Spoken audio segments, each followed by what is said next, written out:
السلام عليكم ورحمة الله وبركاته. بسم الله الرحمن الرحيم. الحمد لله رب العالمين.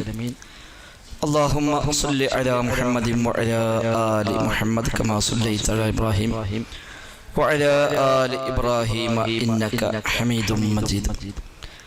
اللهم بارك على محمد وعلى آل محمد كما باركت على إبراهيم وعلى آل إبراهيم إنك حميد مجيد.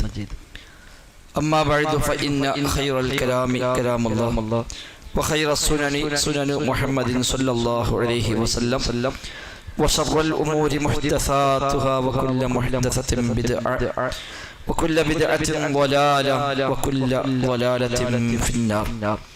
بسم الله الرحمن الرحيم.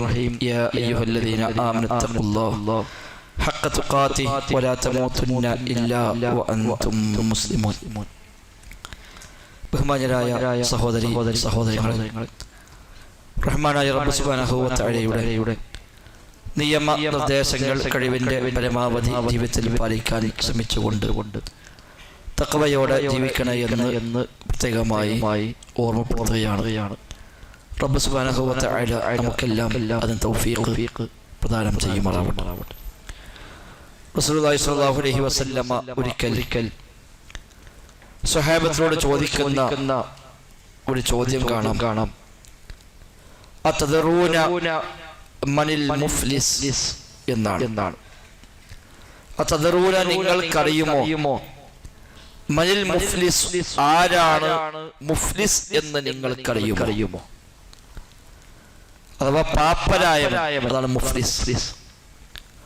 എല്ലാം തൊലിഞ്ഞ് പാപ്പരായ ആളുകൾക്കാണ് സാധാരണ മുഫ്ലിസ് എന്ന് പറയുക. അപ്പൊ ആരാണ് മുഫ്ലിസ് എന്ന് നിങ്ങൾക്കറിയുമോ? സ്വഹാബിമാർ പറഞ്ഞു, അൽ മുഫ്ലിസു ഫീനാ മൻ ലാ ദിർഹമ ലഹു വലാ ദീനാർ. ഞങ്ങളുടെ കൂട്ടത്തിൽ മുഫ്ലിസ് എന്ന് പറഞ്ഞാൽ ഒരു ദിർഹമോ ഒരു ദീനാറോ ഇല്ലാത്തവനാകുന്നു. നമ്മുടെ ഭാഷയിൽ പറഞ്ഞാൽ 5 പൈസ ഇല്ലാത്തവൻ, അവരാണ് മുഫ്ലിസ്. എല്ലാം പൊളിഞ്ഞ് ഒന്നുമില്ലാതെ പാപ്പരായി കഴിയുന്ന ആളുകൾ. നബി തങ്ങൾ പറഞ്ഞു, അതല്ല ഞാൻ ഉദ്ദേശിച്ചത്, അത് ദുനിയാവിലെ മുഫ്ലിസാണ്. എന്നാൽ പരലോകത്ത് മുഫ്ലിസ് ആകുന്ന ചില മനുഷ്യന്മാരുണ്ട്. എന്റെ ഉമ്മത്തിൽ ചില മുഫ്ലിസീങ്ങളുണ്ട്. അൽ മുഫ്ലിസു ഫി ഉമ്മത്തി, എന്റെ ഉമ്മത്തിൽ ചില മുഫ്ലിസീങ്ങൾ, ഉമ്മത്തിൽ ചില പാപ്പരായവർ ഉണ്ട്. അവർ നാളെ പരലോകത്ത് വരിക ധാരാളം അമലുകൾ ചെയ്തുകൊണ്ടായിരിക്കും. ഒരുപാട് അമലുകൾ ചെയ്തുകൊണ്ടാണ് ഒരു മനുഷ്യൻ നാളെ പരലോകത്ത് വരിക. പക്ഷേ ആ അമലുകളൊന്നും അവന് ഉപകാരപ്പെടാതെ പോകുന്നു. അതാണ് ഉമ്മത്തിലെ മുഫ്ലിസ്. കാരണം ചെയ്തു വെച്ച അമലെല്ലാം മറ്റു പലർക്കുമായി നൽകേണ്ടി വരുന്നു.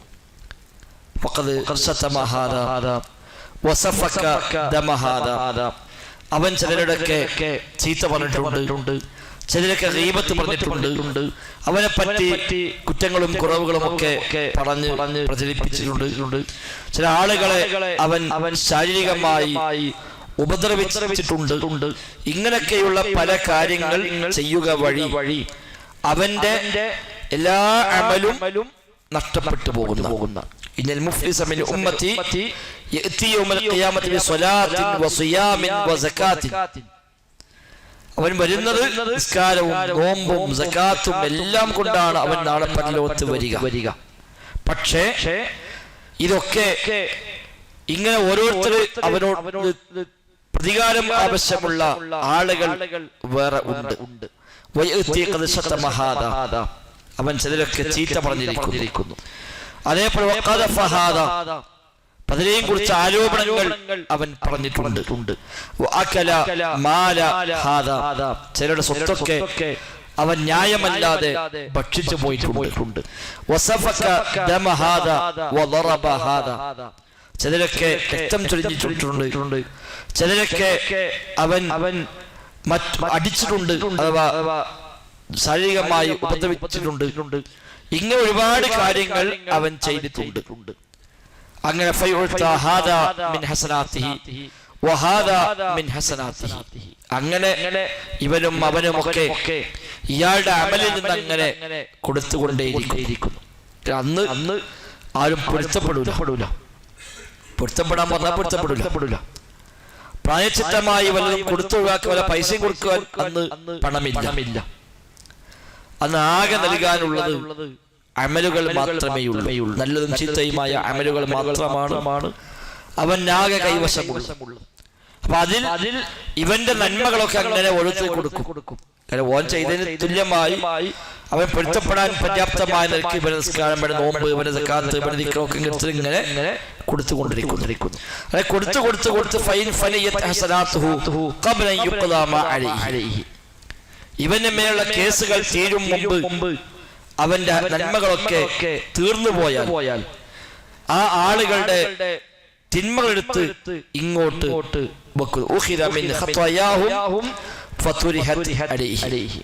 ആ ആളുകളുടെ തെറ്റുകളെടുത്ത് ഇവന്റെ മേലേക്ക് ഇങ്ങോട്ട് കൊടുക്കുന്നു. നന്മകൾ കഴിഞ്ഞു, ധാരാളം നന്മയുമായി വന്നു, അതൊക്കെ കൊടുത്തു കഴിഞ്ഞു. ഇനി നന്മയില്ല, ആള് ബാക്കിയാണ്. അവൻ പൊരുത്തപ്പെടാൻ തയ്യാറാണോ? അല്ല. അപ്പോൾ അവന്റെ തെറ്റുകളെ ഇങ്ങോട്ട് ഇവന്റെ മേലേക്ക് വെച്ച് കെട്ടുന്നു. അങ്ങനെ ഒരുപാട് നന്മയുമായി വന്ന് ഒരുപാട് തിന്മയുമായി അവൻ അവശേഷിക്കുന്ന ഒരവസ്ഥ. എന്നിട്ട് അവൻ നരകത്തിലേക്ക് എറിയപ്പെടുകയും ചെയ്യുന്നു എന്നാണ്. ഇവനാണ് ഈ ഉമ്മത്തിലെ മുഫ്ലിസ്, പാപ്പരായവൻ എന്ന് റസൂലുള്ളാഹി തങ്ങൾ പഠിപ്പിക്കുകയാണ്. അബൂ ഹുറൈറ റളിയല്ലാഹു അൻഹു നബിയിൽ നിന്ന് അത് കേട്ട് നമുക്ക് പറഞ്ഞു തരുന്നത്. നമുക്ക് വലിയ പാഠമുണ്ട്. നമ്മളൊക്കെ നേരം വെളുത്ത് വൈകുന്നേരം വരെ ഏതെല്ലാം രീതിയിലാണ് മറ്റുള്ള മനുഷ്യന്മാരെ പറ്റി പറഞ്ഞുകൊണ്ടിരിക്കുന്നത്. നാലാള് കൂടിയാൽ സംസാരം പലപ്പോഴും പലരെയും കുറിച്ചാണ്. അറിയാതെ എങ്ങനെ വന്നു പോകണം. ഒരാളെ പേരോട് പരാമർശിക്കപ്പെട്ടാൽ മതി, പിന്നെ അയാളെ പറ്റി ചർച്ച. അത് പറഞ്ഞിടയിൽ വേറൊരാളെ പറ്റി എന്തോ സംസാരം വന്നു, പിന്നെ അയാളെ പറ്റിയായി. ഇങ്ങനെ ഓരോരുത്തരെ കുറിച്ച് അങ്ങനെ പറയാ. അത് അവന് ഇഷ്ടമുണ്ടോ ഇല്ലേ, അതാണോ പ്രധാനം. ഉള്ളതാണോ അല്ലേ എന്നതല്ല. ചില ആളുകൾ പറയും ഞാൻ കുറ്റം പറഞ്ഞാൽ ഉള്ളത് പറഞ്ഞുള്ളൂ, ഉള്ളത് പറയാണ് ഗീബത്ത്. വളരെ ചിലർ പറയും ഞാൻ അവന് മുന്നിലും പറയും, കേൾക്കെ പറയും, എനിക്കൊരു മടിയൊന്നുമില്ല. ഓൻ കേൾക്കെ പറഞ്ഞുകൊണ്ട് ഗീബത്തല്ല നടക്കൂല. അയാളെ മുന്നിൽ വെച്ച് അയാൾ കേൾക്കാണ് പറയണത്, എന്നാലും ഗീബത്താണ്. അയാൾക്ക് ഇഷ്ടമുണ്ടോ ഇല്ലേ എന്നതാണോ പ്രധാനം. അയാൾക്ക് ഇഷ്ടമില്ല എന്നാ പറയാൻ പാടില്ല. നാലാളിരിക്കുക, അയാൾ ഒപ്പുണ്ട്, അയാൾ കേൾക്കുന്ന ഓരോപ്പതല പറയണത് ഇല്ലാത്തവരല്ലോ, അത് കാര്യമില്ല. അവൻ കേൾക്കുകയാണെങ്കിൽ അഞ്ഞ് ഓനെ പറ്റി പറഞ്ഞാൽ ഇവനോട് സമീർ റഹ്മത്തുള്ളാഹി കാണാൻ പറ്റും. അവനുമായി ബന്ധപ്പെട്ട ഏതിനെ കുറിച്ചാണെങ്കിലും അങ്ങനെ തന്നെയാണ്. അവന്റെ വീടിനെ പറ്റിയുള്ള പറയാണ് എത്താ പേരെന്റെ കോല അത് തീരെ ശ്രദ്ധയില്ല. ഇയാൾക്ക് ഇഷ്ടമില്ല പറയണത്, നമ്മൾ പറയേണ്ട കാര്യമില്ല. അയാളുടെ വാഹനം, അയാളുടെ വസ്ത്രം, അങ്ങനെ ഏതിനെ കുറിച്ച്, അല്ലാതെ അയാളുടെ സ്വഭാവത്തിനെ പറ്റി പറഞ്ഞ് മാത്രമല്ല ഇത്. എന്നാണ് നബിതങ്ങൾ കൊടുത്ത നിർവചനം. നിന്റെ സഹോദരന് വെറുപ്പുള്ള കാര്യം നീ അവനെ പറ്റി പറയലാണ്. അപ്പോഴാ സ്വഹാബത്ത് വെച്ച് നബിയെ ഞാൻ പറയുന്ന കാര്യം അവൻ ഉണ്ടെങ്കിലോ, അപ്പൊ നബിതങ്ങൾ പറഞ്ഞു ഉണ്ടെങ്കിൽ അത് ഗീബത്താണ്, ഇല്ലെങ്കിൽ അത് കളവുമാണ്. ഇല്ലാത്താണെങ്കിൽ കളവും കൂടിയായി, ഗീബത്തുമായി കളവുമായി. അവൻ ഇഷ്ടമില്ലാത്ത പറഞ്ഞു, അതാവട്ടെ നുണയായിരുന്നു. ഇഷ്ടമില്ലാത്ത പറഞ്ഞു, കാര്യം യാഥാർത്ഥ്യമാണ്, എന്നാൽ അത് ഗീബത്താണ്. സംസാര മധ്യ പലപ്പോഴും നമ്മൾ പലരെയും കുറിച്ച് അങ്ങനെ പറയാറുണ്ട്. നമ്മളെ നിസ്കാരം നോമ്പൊക്കെ ഇങ്ങനെ അവനെ കൊടുക്കേണ്ടി വരും എന്ന് നമ്മൾ ഓർക്കുക. സോഷ്യൽ മീഡിയ ഉപയോഗിക്കുമ്പോഴും തന്നെ പലരെയും കുറിച്ച് പലതും വരും. ഓരോരുത്തരെ പറ്റി ഇങ്ങനെ വരും. രാഷ്ട്രീയ നേതാക്കന്മാര്, മതപണ്ഡിതന്മാര്, ഇങ്ങനത്തെ പലരെയും കുറിച്ച് വ്യക്തിപരമായി അവരെ തേജോവധം ചെയ്യുന്ന വ്യത്യസ്തമായ മെസ്സേജുകൾ ഒരാളെയും വ്യക്തിപരമായി നമുക്കും വെറുപ്പില്ല. ചിലപ്പോൾ ഒരാളെ ആശയത്തോട് വിയോജിപ്പുണ്ടാവും. അവിടെ ആശയം നമുക്ക് പറയാം, ആ ആശയം ശരിയല്ല എന്ന് പറയാം. പക്ഷെ അതിന്റെ പേര് അയാളെ വ്യക്തിഹത്യ ചെയ്യുക എന്നതില്ല. അതൊക്കെ നമ്മുടെ വാട്സപ്പിൽ വരും. കേൾക്കാൻ രസമുണ്ട്, തിരക്കേടില്ല, അത് നേരെ എല്ലാവർക്കും പ്രചരിപ്പിച്ചു. അതും അതിന്റെ ഭാഗം തന്നെയാണ്. ഖിയാമത്തിന് മുന്നോടിയായി ഉള്ള കാര്യങ്ങൾ പറഞ്ഞ ഹദീസിൽ കാണാം, ഒരു മനുഷ്യൻ കളവ് പറയും, ആ കളവുകൾ ചക്രവാളങ്ങളിലേക്ക് എത്തും എന്ന പ്രയോഗമുണ്ട്. അഥവാ ഓൻ പറഞ്ഞിട്ട് പോയി, അത് പിന്നെ ഇങ്ങനെ വ്യാപകമായി പറഞ്ഞു പ്രചരിച്ച് ഇനി അവൻ തിരുത്തിയാൽ പോലും തിരുത്താൻ കഴിയാത്ത വിധം അത് കൈവിട്ടു പോകുന്നു. ഇന്നത്തെ കാലത്ത് കൂടുതൽ അതിന്റെ പ്രായോഗിക രീതി നമുക്ക് ഇതിലൂടെ കാണാൻ. നമ്മുടെ പറഞ്ഞു നിവൃത്തില്ല, പിന്നെ ഡീറ്റെയിലുണ്ടാവില്ല. അപ്പോഴേക്കത് മറ്റു പദം ഏറ്റെടുത്തു, അത് ഒരുപാട് ഗ്രൂപ്പിലേക്ക് പോയി കറങ്ങി തിരിഞ്ഞ് ഏതൊക്കെ രൂപത്തിലാണ് ഇത് വരിക, ആരെയെല്ലാമാണ് അത് വേദനിപ്പിക്കുക എന്നുള്ളതൊന്നും നമുക്ക് പറയാൻ കഴിയില്ല. അപ്പൊ ആ നിലക്ക് വലിയ ശ്രദ്ധ നമുക്ക് ഉണ്ടാവേണ്ടതുണ്ട് എന്നതാണ് ഒരു ആമുഖം എന്ന നിലക്ക് സൂചിപ്പിക്കാനുള്ളത്. ഈ ചൂടത്തോമ്പ് നോറ്റ് പള്ളിയിൽ വന്നു നിസ്കരിച്ചു, കുറച്ചൊക്കെ ഖുർആൻ ഓതി, ദേശമൊക്കെ അമൽ ചെയ്തു, സദഖ ചെയ്തു. അവസാനം ഇതെല്ലാം കൂടി വേറുള്ള മനുഷ്യന്മാര് ഓരിച്ച് കൊണ്ടുകൊണ്ട് കണ്ട് നമുക്കൊന്നുമില്ലാതെ നഷ്ടക്കാരായി മാറുന്ന സാഹചര്യങ്ങൾ ഏറെ ഭയാനകമാണ്. അതേപോലെ പുറത്തേക്ക് നല്ലവരായി അഭിനയിക്കുകയും ഉള്ളിൽ ഒരു കപട മുഖം തിന്മയുടെ കാര്യത്തിൽ ഉണ്ടാവുകയും ചെയ്യുന്നുവെങ്കിൽ അതും പാപ്പന്റെ മറ്റൊരു ഭാഗമാണ്. നബി തങ്ങൾ പറഞ്ഞു, എന്റെ ഉമ്മത്തിലെ ചില ആളുകൾ നാളെ പരലോകത്ത് അവർ വരുന്നത് വലിയ പർവ്വതം കണക്കെ നന്മകൾ ചെയ്തുകൊണ്ടാണ് വരിക. എന്നാണ് തിഹാമ മലയോളം. മക്കയിലെ വലിയ പർവ്വതമാണ് തിഹാമ. ആ തിഹാമ മലയോളം വലിയ നന്മകളുടെ കുമാരവുമായി അവർ നാളെ പരലോകത്ത് വരുന്നു. അതെല്ലാം അല്ലാഹു തആല പൊടിപൊടിയാക്കി കളയും, ഒന്നും സ്വീകരിക്കുന്നില്ല. വലിയ പർവ്വതം കണക്കെ ധാരാളം അമലുണ്ട്, ഒരൊറ്റ അമല് പോലും സ്വീകരിക്കപ്പെടുന്നില്ല. എല്ലാം പൊടിപൊടിയാക്കി പടർത്തിക്കളയുന്നു. കാരണം അവൻ സ്വകാര്യ ജീവിതത്തിൽ ഹറാമുകൾ ചെയ്യുന്നവരായിരുന്നു. ഒറ്റക്കുള്ള ജീവിതത്തിൽ അവൻ ഹറാമുകൾ ചെയ്യുന്നവനായിരുന്നു എന്നാണ് ഹദീസിന്റെ അവസാന ഭാഗത്ത് ഞങ്ങൾ പറഞ്ഞത്. പുറത്തേക്കൊക്കെ നല്ല ഉഷാറാണ്, സ്ത്രീകം പള്ളി വരുന്നുണ്ട്, എല്ലാ രംഗത്തും മുമ്പിലുണ്ട്, നല്ല സജീവാണ്, കമ്മിറ്റിയിലുണ്ട്, എല്ലാത്തിലുണ്ട്. പക്ഷേ സ്വകാര്യ ജീവിതം മോശമായിരുന്നു. അവൻ ഒറ്റക്കാകുമ്പോൾ അള്ളാഹുവിന്റെ മഹാരിമകൾ, അള്ളാഹുവിന്റെ ഹുർമത്തുകൾ, അള്ളാഹ് ഹറാമാക്കിയ സംഗതികൾ അതൊക്കെ തകർക്കുന്നവരായിരുന്നു അവർ. ആരുമില്ലാതാകുമ്പോൾ തനിനിറം പുറത്തേക്ക് വരും. അപ്പോൾ എല്ലാ ഹറാമും എല്ലാ വേണ്ടാത്ത തോന്നിയാസങ്ങളും ഒക്കെ അവരെടുത്തുണ്ട്. ആൾക്കാർക്ക് ഇടയ്ക്ക് വന്നാലോ വളരെ ഉഷാറാണ് താൻ. എങ്കിൽ സ്വകാര്യതയിൽ ദുഷിച്ച മാറിയ സ്വഭാവമാണെങ്കിൽ പിന്നെ പരസ്യ ജീവിതത്തിലെ നന്മകൾ അല്ലാഹു തആലക്ക് ആവശ്യമില്ല, അതല്ലാഹു സ്വീകരിക്കുന്നില്ല. അത് അല്ലാഹുക്ക് വേണ്ടി ചെയ്തതല്ല. അല്ലാഹുക്ക് വേണ്ടി ആണെങ്കിൽ രഹസ്യവും പരസ്യവും ഒരുപോലെ ആവണല്ലോ. മനുഷ്യന്മാർക്ക് വേണ്ടി ചെയ്യുമ്പോഴാണ് പരസ്യം നന്നായി രഹസ്യം മോശമാവുക. പരസ്യ ജീവിതം മോശമാകാൻ ബുദ്ധിമുട്ടാണ്. പരസ്യ ജീവിതം മോശമായാൽ എല്ലാവരും മറിയും, ചീത്തപ്പേരുണ്ടാവും. അവിടെ അത് ഏറ്റവും അവസാനമേ നാശാവുള്ളൂ. സ്വകാര്യ ജീവിതം നന്നാകാനും ബുദ്ധിമുട്ടാണ്. അത് അല്ലാഹുവിനെ പേടിച്ചുകൊണ്ട് മാത്രമേ നന്നാവേണ്ടതുള്ളൂ. വിശ്വാസിയെ സംബന്ധിച്ച് ഉള്ളും പുറവും ഒരുപോലെ ആയിരിക്കണം. സ്വകാര്യവും പരസ്യവും ഒരുപോലെ നന്മകൾ നിറഞ്ഞതാവണം. അതൊന്നും അല്ലെങ്കിൽ നമ്മളെ അമലൊക്കെ ഉണ്ട്, പക്ഷെ ഇതൊന്നും കണക്കൂട്ടാൻ പറ്റൂല. ഇതെല്ലാം പൊളിഞ്ഞ് പൊടിപൊടിയാക്കി ഉള്ളത് മറ്റുള്ളവർക്കും കൊണ്ടുപോയി കൊടുത്ത് അവിടെ തിന്മകൾ ഇങ്ങോട്ട് വാങ്ങി അവസാനം നട്ടക്കാരനായി നരകത്ത് പോയി വിലപിക്കുന്ന ഒരു ഗതി വരാതിരിക്കാൻ നമുക്ക് ശ്രദ്ധിക്കുക.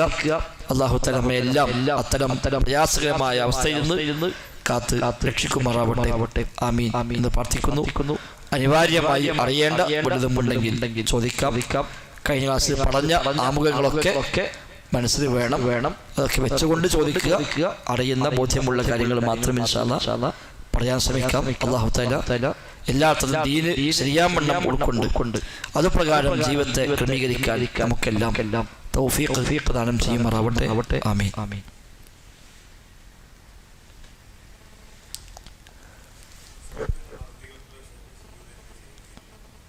സുജൂദ്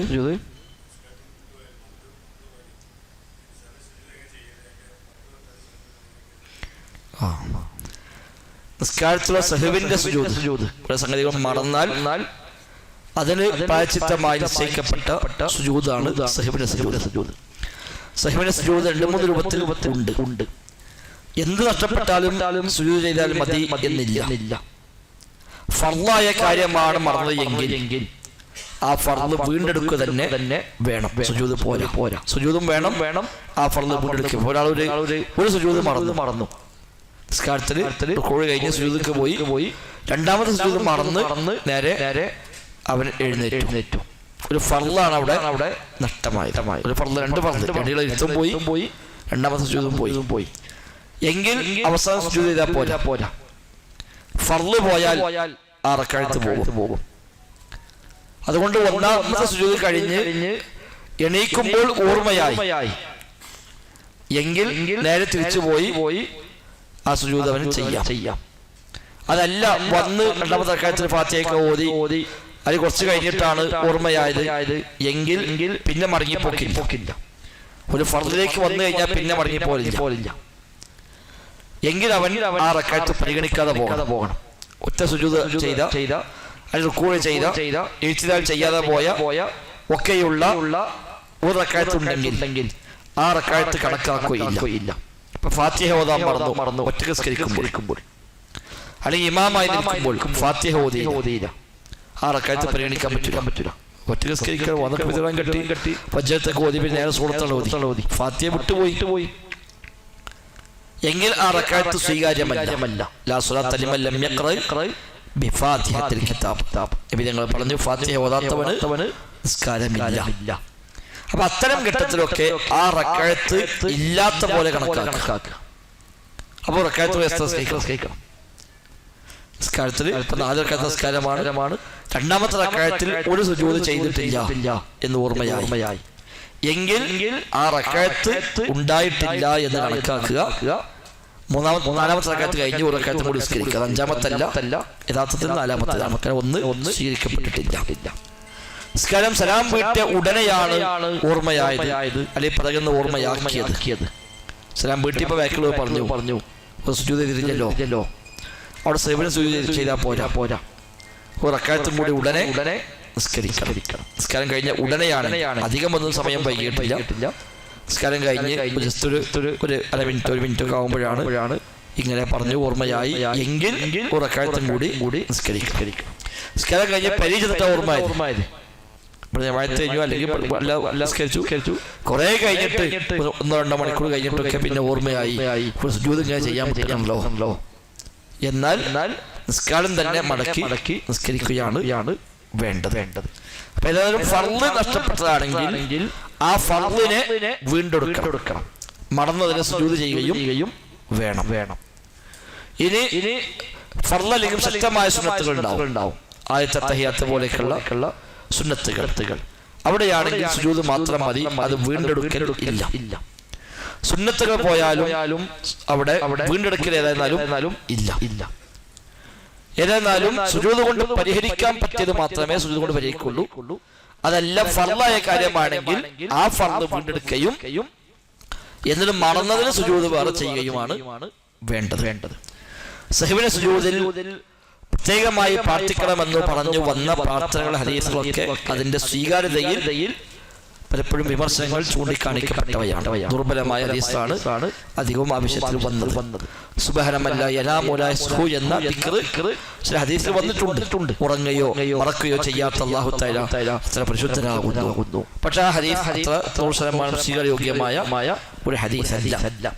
അതുകൊണ്ട് തന്നെ അവിടെ പണ്ഡിതന്മാർ പറഞ്ഞത് സാധാരണ സുജൂദിൽ എന്താണോ ചൊല്ലുക അത് തന്നെയാണ് സഹ്വിന്റെ സുജൂദിലും ചൊല്ലേണ്ടത്. സാധാരണ സുജൂദിൽ നമ്മൾ ചൊല്ലുന്ന ദിക്റുകൾക്ക് തന്നെ അതിലും ചൊല്ലാം എന്നതാണ് കൂടുതൽ പ്രബലമായ അഭിപ്രായം എന്ന് മനസ്സിലാക്കാം. അല്ലാഹു അഅലം.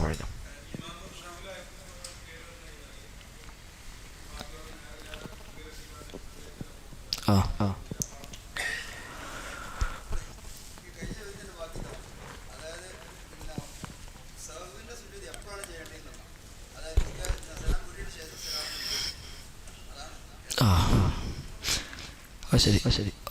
തഹിയ്യാത്തിന് അവസാനം ചെയ്യണമോ സലാം വീട്ടിട്ട് ചെയ്യണമോ? രണ്ട് രീതിയിലും ഹദീസിലുണ്ട്. സലാം വീട്ടിയ ഉടനെ സുജൂദ് ചെയ്ത ഹദീസുകളുണ്ട്.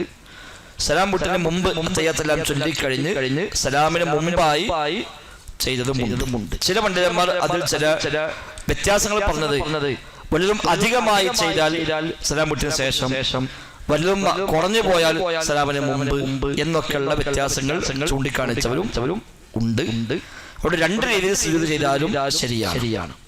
സലാം വീട്ടിന് മുമ്പ് സുജൂദ് ചെയ്തു, തഹിയ്യാത്ത് ചൊല്ലിക്കഴിഞ്ഞ് അവസാനം 2 സുജൂദും ചെയ്ത് സലാം വീട്ടി, അതും നബിയുടെ സുന്നത്തിലുണ്ട്. ഇനി സലാം വീട്ടിൽ സുജൂദ് ചെയ്യാം, അതും നബിയുടെ സുന്നത്തിൽ സ്ഥിരപ്പെട്ടു വന്ന കാര്യം തന്നെയാണ്. കൂടുതലും ആയി വന്നത് സലാം വീട്ടിന് മുമ്പുള്ളതാണ്. എന്നാൽ ഒരു കാര്യം അധികമായി ചെയ്തു അങ്ങനെയൊക്കെയുള്ളവരും അധികമായി ചെയ്താൽ സലാം വീട്ടിന് ശേഷം സുജൂദ് ചെയ്തു എന്ന ഹദീസുകളും ശ്രദ്ധയിൽ പെടുന്നു. അല്ലാഹു അഅലം. പിന്നെ ഫാത്തിഹയുടെ വിഷയം അതുകൊണ്ട് നേരത്തെ പ്രത്യേകം ഇമാമായോ ഒറ്റക്കോ നിസ്കരിക്കുമ്പോൾ എന്ന് പ്രത്യേകം പറഞ്ഞത് അതുകൊണ്ട് തന്നെയാണ്. മഅ്മൂമായി വരുമ്പോൾ നിയമം വേറെയാണ്. നിസ്കാരത്തിന്റെ ഫർളാണ് ഫാത്തിഹ ഇല്ലാത്തവന് നിസ്കാരമില്ല. ഹനഫി മദ്ഹബുകാർ മാത്രമാണ് അതിൽ മറ്റൊരഭിപ്രായം പറഞ്ഞവർ. ബാക്കി 3 മദ്ഹബിലും ഫാത്തിഹ ഓതാത്ത നിസ്കാരമില്ല എന്ന് തന്നെയാണ്. ഹനഫി മദ്ഹബിൽ ഫാത്തിഹ നിർബന്ധമില്ല. ഖുർആൻ ഏതെങ്കിലും ഓതിയാൽ മതി. ഖുർആനിന് സൗകര്യമുള്ളത് ഓതുക എന്ന് ഖുർആനിൽ ആയത്തുണ്ട്. ആ ആയത്ത് പ്രകാരം സൗകര്യമുള്ള ഏതും ഒരാൾക്ക് ഓതാം.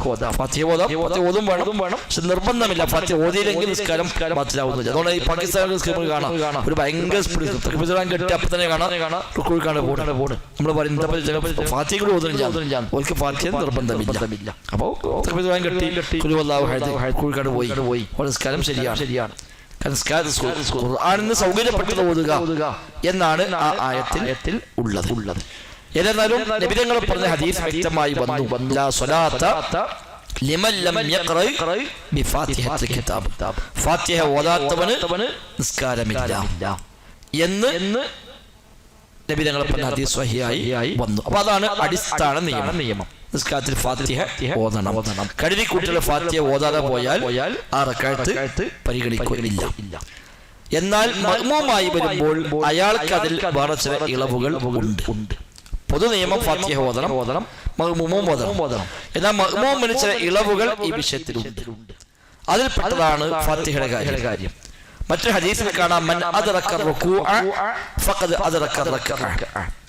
വല്ലതും റുകൂഅ് കിട്ടിയാൽ അവൻ റക്അത്ത് കിട്ടി എന്ന് സ്വഹീഹ് ഹദീസിൽ വന്നിട്ടുണ്ട്. അപ്പൊ അത് പ്രകാരം ഒരാൾ വന്നു തക്ബീറത്തുൽ ഇഹ്റാം കിട്ടി, ഇമാമിനൊപ്പം കൂടിയപ്പോഴേക്കും ഇമാം റുകൂഅ് പോയി, ഫാത്തിഹ ഓതാൻ നേരം കിട്ടിയില്ല, അല്ലെങ്കിൽ ഒരു ആയത്ത് ഓതിയപ്പോഴേക്കും ഇമാം പോയി എങ്കിൽ അയാൾക്ക് ഇമാമിന്റെ കൂടെ റുകൂഇലേക്ക് പോകാം. അയാൾ വൈകി വന്ന മസ്ബൂഖ് എന്ന് പറയും. മസ്ബൂഖ് വൈകി വന്ന ആൾക്കാണ് മസ്ബൂഖ് എന്ന് പറയാം. ഒപ്പം വന്നാക്ക മഅ്മൂമ്, ആ മഅ്മൂമിന്റെ മസ്ബൂഖായി വരാം, പിന്തി തുടർന്നവൻ. അപ്പൊ അയാൾക്കുള്ള ആനുകൂല്യമാണ് ഇമാമിനെ കൂടെ റുകൂഅെങ്കിലും കിട്ടുക. റുകൂഅ് കിട്ടിയാലും ആ റക്അത്ത് അയാൾക്ക് പരിഗണിക്കാം. അപ്പൊ അയാൾക്ക് ഫാത്തിഹ അവിടെ ആവശ്യമില്ല, ഇമാമിന്റെ ഫാത്തിഹ മതി, അയാൾക്കും ഫാത്തിഹ ആയിക്കൊണ്ട്. മറ്റൊരു ഹദീസിൽ ഇമാമിന്റെ ഫാത്തിഹ മഅ്മൂമിനും മതി, ഇമാമിന്റെ ഖിറാഅത്ത് മഅ്മൂമിനും മതി എന്നും പഠിപ്പിക്കപ്പെട്ട ഹദീസുകൾ സ്വഹീഹായി വന്നിട്ടുണ്ട്. അപ്പൊ അത് പ്രകാരം ഒരു ഇമാമിന്റെ പിറകിൽ തുടക്കത്തിൽ വന്ന ഒരാളെ വൈകി വന്നല്ല, തുടക്കത്തിൽ വന്ന ഒരാൾ തന്നെയും ഇമാമിന്റെ ഫാത്തിഹ ശ്രദ്ധിച്ചു തന്നു, അയാൾ വേറെ ഫാത്തിഹ ഓതിയില്ല, എന്നാലും അയാൾ നിസ്കാരം ശരിയാകും. ഇമാമിന്റെ ഫാത്തിഹ അയാൾക്കും ഫാത്തിഹയാണ് എന്ന തത്വം. ചെയ്യേണ്ടത് എന്താ വെച്ചാൽ ഫാത്തിഹ ഓതാണ് വേണ്ടത്. ചെയ്യേണ്ടത് ഫാത്തിഹ ഓതാം, മഅ്മൂം ഫാത്തിഹ ഓതാം. ഇമാം ഓതി കൈയിട്ട് ഓതാം, ഇമാമിന് തൊട്ട് പിറകിലായിക്കൊണ്ടും ഓതാം. ഇനി ഒരാൾ ഓതിയില്ല, ഇമാമിന്റെ ഫാത്തിഹ അങ്ങനെ ശ്രദ്ധിച്ച് നിന്നു, എന്നാൽ അയാൾക്കത് മതിയാകും, അയാൾ നിസ്കാരം ശരിയാകും. ചെയ്യേണ്ട പണി എന്ത് വെച്ചാൽ ഫാത്തിഹ ഓതലാണ്. ഫാത്തിഹ ഓതിയില്ലെങ്കിൽ അയാൾ നിസ്കാരം ശരിയാകുമോ? ശരിയാകും, മഅ്മൂമായി വരുമ്പോൾ. കാരണം ഇമാമിന്റെ ഖിറാഅത്ത് മഅ്മൂമിനും ഖിറാഅത്താകുന്നു എന്ന തത്വപ്രകാരം. നബി തങ്ങൾ ഒരിക്കൽ സൂറത്ത് ഓതിയപ്പോൾ പിറകിൽ ഒരാൾ കൂടെ സൂറത്ത് ഓതി. അപ്പൊ നബി ചോദിച്ചു, ആരാണ് ഞാൻ ഓതുമ്പോൾ ഓതിയത്? അപ്പൊ ഞാൻ നബിയെ. അപ്പൊ നബി ഇല്ല, ഇമാം ഖുർആൻ ഓതുമ്പോ നിങ്ങൾ ആ ഖിറാഅത്തിനെ ശ്രദ്ധിക്കുക. ഫാത്തിഹ ഒഴിച്ച് ഫാത്തിഹ നിങ്ങൾ ഓതുക. അതല്ലാത്ത ഇമാം ഓതുമ്പോൾ നമുക്ക് അറിയുന്ന സുഹൃത്താണെങ്കിലും ഇമാമിന്റെ ഖിറാഅത്ത് ശ്രദ്ധിക്കുകയാണ് വേണ്ടത് എന്ന് നബി തങ്ങൾ പ്രത്യേകമായി നിർദ്ദേശം നൽകി. അപ്പൊ ഈ ഹദീസുകളെല്ലാം ചേർത്തി വെക്കുമ്പോൾ മനസ്സിലാകുന്നത് ഒന്ന്, നിസ്കാരത്തിൽ നിർബന്ധമാണ് ഫാത്തിഹ. അപ്പൊ ഇമാമിന് ഏതായാലും നിർബന്ധമാണ്, സംശയമില്ല. ഒറ്റ നിസ്കരിക്കുന്ന ആൾക്കും നിർബന്ധമാണ്, സംശയമില്ല. മഅ്മൂമിനെ സംബന്ധിച്ച് അതിൽ ചില ഇളവുകൾ ഉണ്ട്. മഅ്മൂം ഫാത്തിഹ ഓതണം. ഇനി അതെല്ലാം റുക്കൂഅ് കിട്ടുന്ന റക്അത്ത് കിട്ടുമെന്ന് വന്നതുകൊണ്ട് തന്നെ മഅ്മൂമിനെ സംബന്ധിച്ച് ഫാത്തിഹ ഓതിയില്ലെങ്കിലും ആ റക്അത്ത് കിട്ടുന്ന സന്ദർഭമുണ്ട് എന്ന് വന്നു. അപ്പൊ അങ്ങനെ വന്നു ഫാത്തിഹ ഓതാൻ സമയം കിട്ടിയ റുക്കൂഇൽ എങ്കിൽ ആ റുക്കൂഇൽ ചേർന്നാൽ തന്നെ റക്അത്ത് കിട്ടും. ഇമാം റുക്കൂഇൽ എണീക്കുന്ന മുമ്പ് റുക്കൂഇൽ ഇമാമിന്റെ കൂടെ ചേരണം എങ്കിൽ ആ റക്അത്ത് പരിഗണിക്കാം. തുടക്കം മുതലേ ഇമാമിനൊപ്പം ചേർന്ന ഒരാളും ഫാത്തിഹ ഓതിയില്ലെങ്കിൽ പോലും ഇമാമിന്റെ ഫാത്തിഹ ശ്രദ്ധിച്ചു നിന്നാലും ഇമാമിന്റെ ഖിറാഅത്ത് അയാൾക്കും ഖിറാഅത്തായി പരിഗണിക്കുകയും ചെയ്യാം. വല്ലാഹു അഅലം.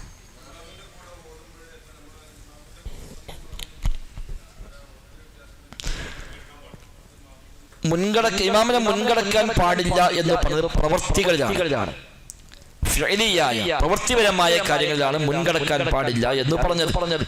അതായത് ഇപ്പൊ റുക്കൂഅ്, ഇമാം റുക്കൂഅ്ക്ക് പോകുമ്പോഴേക്ക് നമ്മൾ റുക്കൂഇലെത്തി, ഇമാം അവിടെ എണീക്കുമ്പോഴേക്ക് നമ്മൾ എണീറ്റ് കഴിഞ്ഞു, അത് പാടില്ല. നബി തങ്ങൾ പറഞ്ഞു ഇമാമിനെ മുൻകടക്കാൻ പാടില്ല. അല്ലാഹു തആല അവന് കഠിനമായ ശിക്ഷ നൽകും. അവിടെ തലയെ അല്ലാഹു തആല വല്ല കഴുതടയോ ഒറ്റ തലയാക്കുമെന്ന് വരെ അവൻ പേടിച്ചു കൊള്ളട്ടെ എന്ന് വരെ ഗൗരവമായി നബി തങ്ങൾ പറഞ്ഞിട്ടുണ്ട്. അപ്പൊ പ്രവൃത്തികളിൽ ഫിഅലിയായ കാര്യങ്ങളിൽ ഇമാമിനെ മുൻകടക്കാൻ പാടില്ല. ഇമാമ സുജൂദ് അല്ലാഹു അക്ബർ പറയുമ്പോഴേക്കും ഓൻ സുജൂദ് എത്തി, അപ്പൊ ഓന ഇമാമ മറ്റവനല്ല, അങ്ങനെ പാടില്ല. ഇന്നമാ ജുഇലൽ ഇമാമു ലിയുതമ്മ ബിഹി, ഇമാമിനെ നിശ്ചയിച്ചത് പിന്തുടരാൻ വേണ്ടിയാകുന്നു. ഫഇദാ കബ്ബറ ഫകബ്ബിറൂ, ഇമാം തക്ബീറത്തുൽ ഇഹ്റാം ചൊല്ലിയാൽ നിങ്ങൾ തക്ബീറത്തുൽ ഇഹ്റാം ചൊല്ലുക. ഫഇദാ റകഅ ഫർകഉ, ഇമാം റുക്കൂഅ് ചെയ്താൽ നിങ്ങൾ റുക്കൂഅ് ചെയ്യുക. വലാ തർകഉ ഖബ്ല അൻ യർകഅ, ഇമാം റുക്കൂഅ് ചെയ്യും മുമ്പ് നിങ്ങൾ റുക്കൂഅ് ചെയ്യരുത്. ഇമാം സുജൂദ് ചെയ്താൽ നിങ്ങൾ സുജൂദ് ചെയ്യുക, ഇമാം സുജൂദ് ചെയ്യും മുമ്പ് നിങ്ങൾ സുജൂദ് ചെയ്യരുത് എന്നൊക്കെ ഹദീസിൽ പഠിപ്പിക്കപ്പെടുന്നു. ഏതാ പറയുന്ന കാര്യങ്ങൾ ദിക്റുകൾ, ദുആകൾ, ഖിറാഅത്തുകൾ അതിൽ മുൻകടക്കാൻ പാടില്ല എന്ന് അങ്ങനെ കണിശമായി പറഞ്ഞിട്ടില്ല. അതുകൊണ്ട് ഇമാം ഫാത്തിഹ ഓതിക്കഴിഞ്ഞ മുമ്പ് ഇമാം ഓതിക്കഴിഞ്ഞു, അതിന് വിരോധമൊന്നുമില്ല. പക്ഷെ ചെയ്യേണ്ടത് ഇമാമിനെ അതിലും പിന്തുടരാന്നുള്ളതാണ് ഏറ്റവും ശരിയായത്. ഇമാം ഓതുമ്പോൾ അതിന്റെ പിറകിൽ ഓതിക്കൊണ്ടിരിക്കുക, അല്ലെങ്കിൽ ഇമാം ഓതി കഴിഞ്ഞിട്ട് ഇമാം ഓതുമ്പോൾ ശ്രദ്ധിച്ചു, അത് കഴിഞ്ഞിട്ട് ഫാത്തിഹ ഓതി, അതും സ്ഥിരപ്പെട്ട കാര്യമാണ്. ഇമാം ഓതുമ്പോൾ ഇമാമിന്റെ തൊട്ട് പിറകിലായിക്കൊണ്ട് ഓതുന്നു, അതും സ്ഥിരപ്പെട്ട കാര്യമാണ്. വല്ലാഹു അഅലം.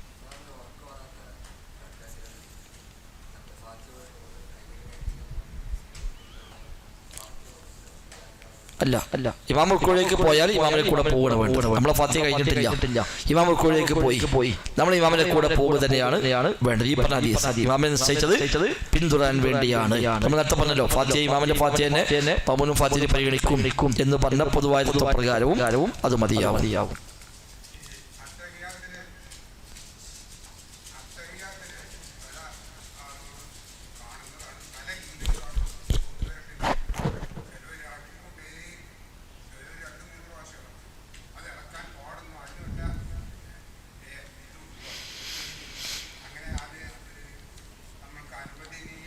അതെ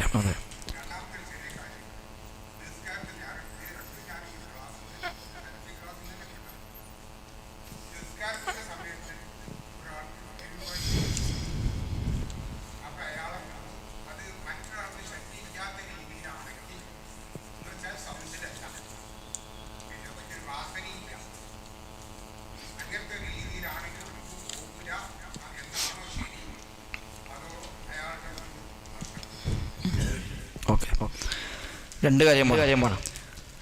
ഒന്ന് തഹിയ്യാത്തില് ചൂണ്ടുവിരൽ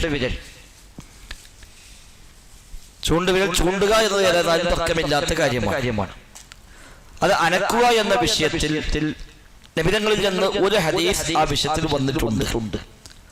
ഇമാം അബൂ ദാവൂദ് റഹിമഹുല്ലാഹ് റിപ്പോർട്ട് ചെയ്ത ഹദീസിൽ കാണാം കാന യുഹരിക്കുഹാ, നബി സ്വല്ലല്ലാഹു അലൈഹി വസല്ലം തങ്ങൾ ആ വിരൽ അനക്കുമായിരുന്നു എന്ന റിപ്പോർട്ട് നബിയിൽ നിന്ന് വന്നിട്ടുണ്ട്. നബി അനക്കുമായിരുന്നില്ല എന്ന മറ്റൊരു റിപ്പോർട്ടും വേറെയും വന്നിട്ടുണ്ട്. അനക്കാറില്ല എന്ന് പറഞ്ഞ റിപ്പോർട്ട് സ്വഹീഹല്ല, ദഈഫാണ്, ദുർബലമാണ് എന്ന് പൊതുവെ എല്ലാവരും അംഗീകരിച്ചു പോകുന്ന കാര്യമാണ്. അനക്കാറുണ്ട് എന്ന ഹദീസ് സ്വഹീഹ് ആണെന്ന് പറഞ്ഞവരും സ്വഹീഹ് അല്ല എന്ന് പറഞ്ഞവരും ഹദീസ് പണ്ഡിതന്മാർക്കിടയിൽ ഉണ്ട്. ഏകാഭിപ്രായമുള്ള വിഷയമല്ല എന്നർത്ഥം. ചില പണ്ഡിതന്മാരൊക്കെ ഈ രണ്ടും സ്വഹീഹ് അല്ല എന്ന് പറഞ്ഞവരുണ്ട്. ചിലരൊക്കെ അനക്കാറുണ്ട് എന്ന് സ്വഹീഹാണ്, അതാണ് കുറച്ചുകൂടെ ശരിയായ അഭിപ്രായം. അപ്പൊ അത് പ്രകാരം ഒരാൾ അങ്ങനെ വിരൽ അനക്കിയാൽ അത് ചെയ്യാൻ പാടില്ല എന്ന് നമുക്ക് പറയാൻ പറ്റൂല. ഈ ഹദീസുള്ളത് കൊണ്ട് ഇങ്ങനെ ഹദീസ് വന്നത് കൊണ്ട് വിരൽ അനക്കാൻ പാടില്ല എന്ന് അത് ഒരു മോശമാണ് ഒന്നും പറയാൻ പാടില്ല. എന്നാൽ ഹദീസിനെ കുറിച്ച് ഇങ്ങനെ ചില വീക്ഷണ വ്യത്യാസങ്ങൾ വന്നിട്ടുണ്ട്. അപ്പൊ ആ ഒരു വീക്ഷണ വ്യത്യാസം പരിഗണിച്ചുകൊണ്ട് ഒരാള് അത് അനക്കിയിട്ടില്ല, ഇന്നപ്പോ അയാൾ ഒരു സുന്നത്തല്ല അനക്കാത്തത് എന്ന് പറഞ്ഞ അങ്ങനെ ഒരു കണിശമായ സുന്നത്തായി അയാളെ കൊണ്ട് പറഞ്ഞ് ഇളക്കിപ്പിക്കാൻ മാത്രം തെളിവുള്ള ഒരു കാര്യവുമല്ല ആ വിഷയം. അതുകൊണ്ട് ഒരാൾക്കത് പഠിച്ചു ബോധ്യപ്പെട്ടു, അയാൾക്ക് അത് കൂടുതൽ ബോധ്യപ്പെട്ട ആ ഒരു മാർഗമാണ് അയാൾക്ക് ചെയ്യാം. പക്ഷേ അതേസമയം ഒരു ഫാഷന് വേണ്ടിയോ ആൾക്കാരെ കാണിക്കാൻ വേണ്ടിയോ ഒക്കെ ആണെങ്കിൽ അത് പിന്നെ വകുപ്പ് മാറും.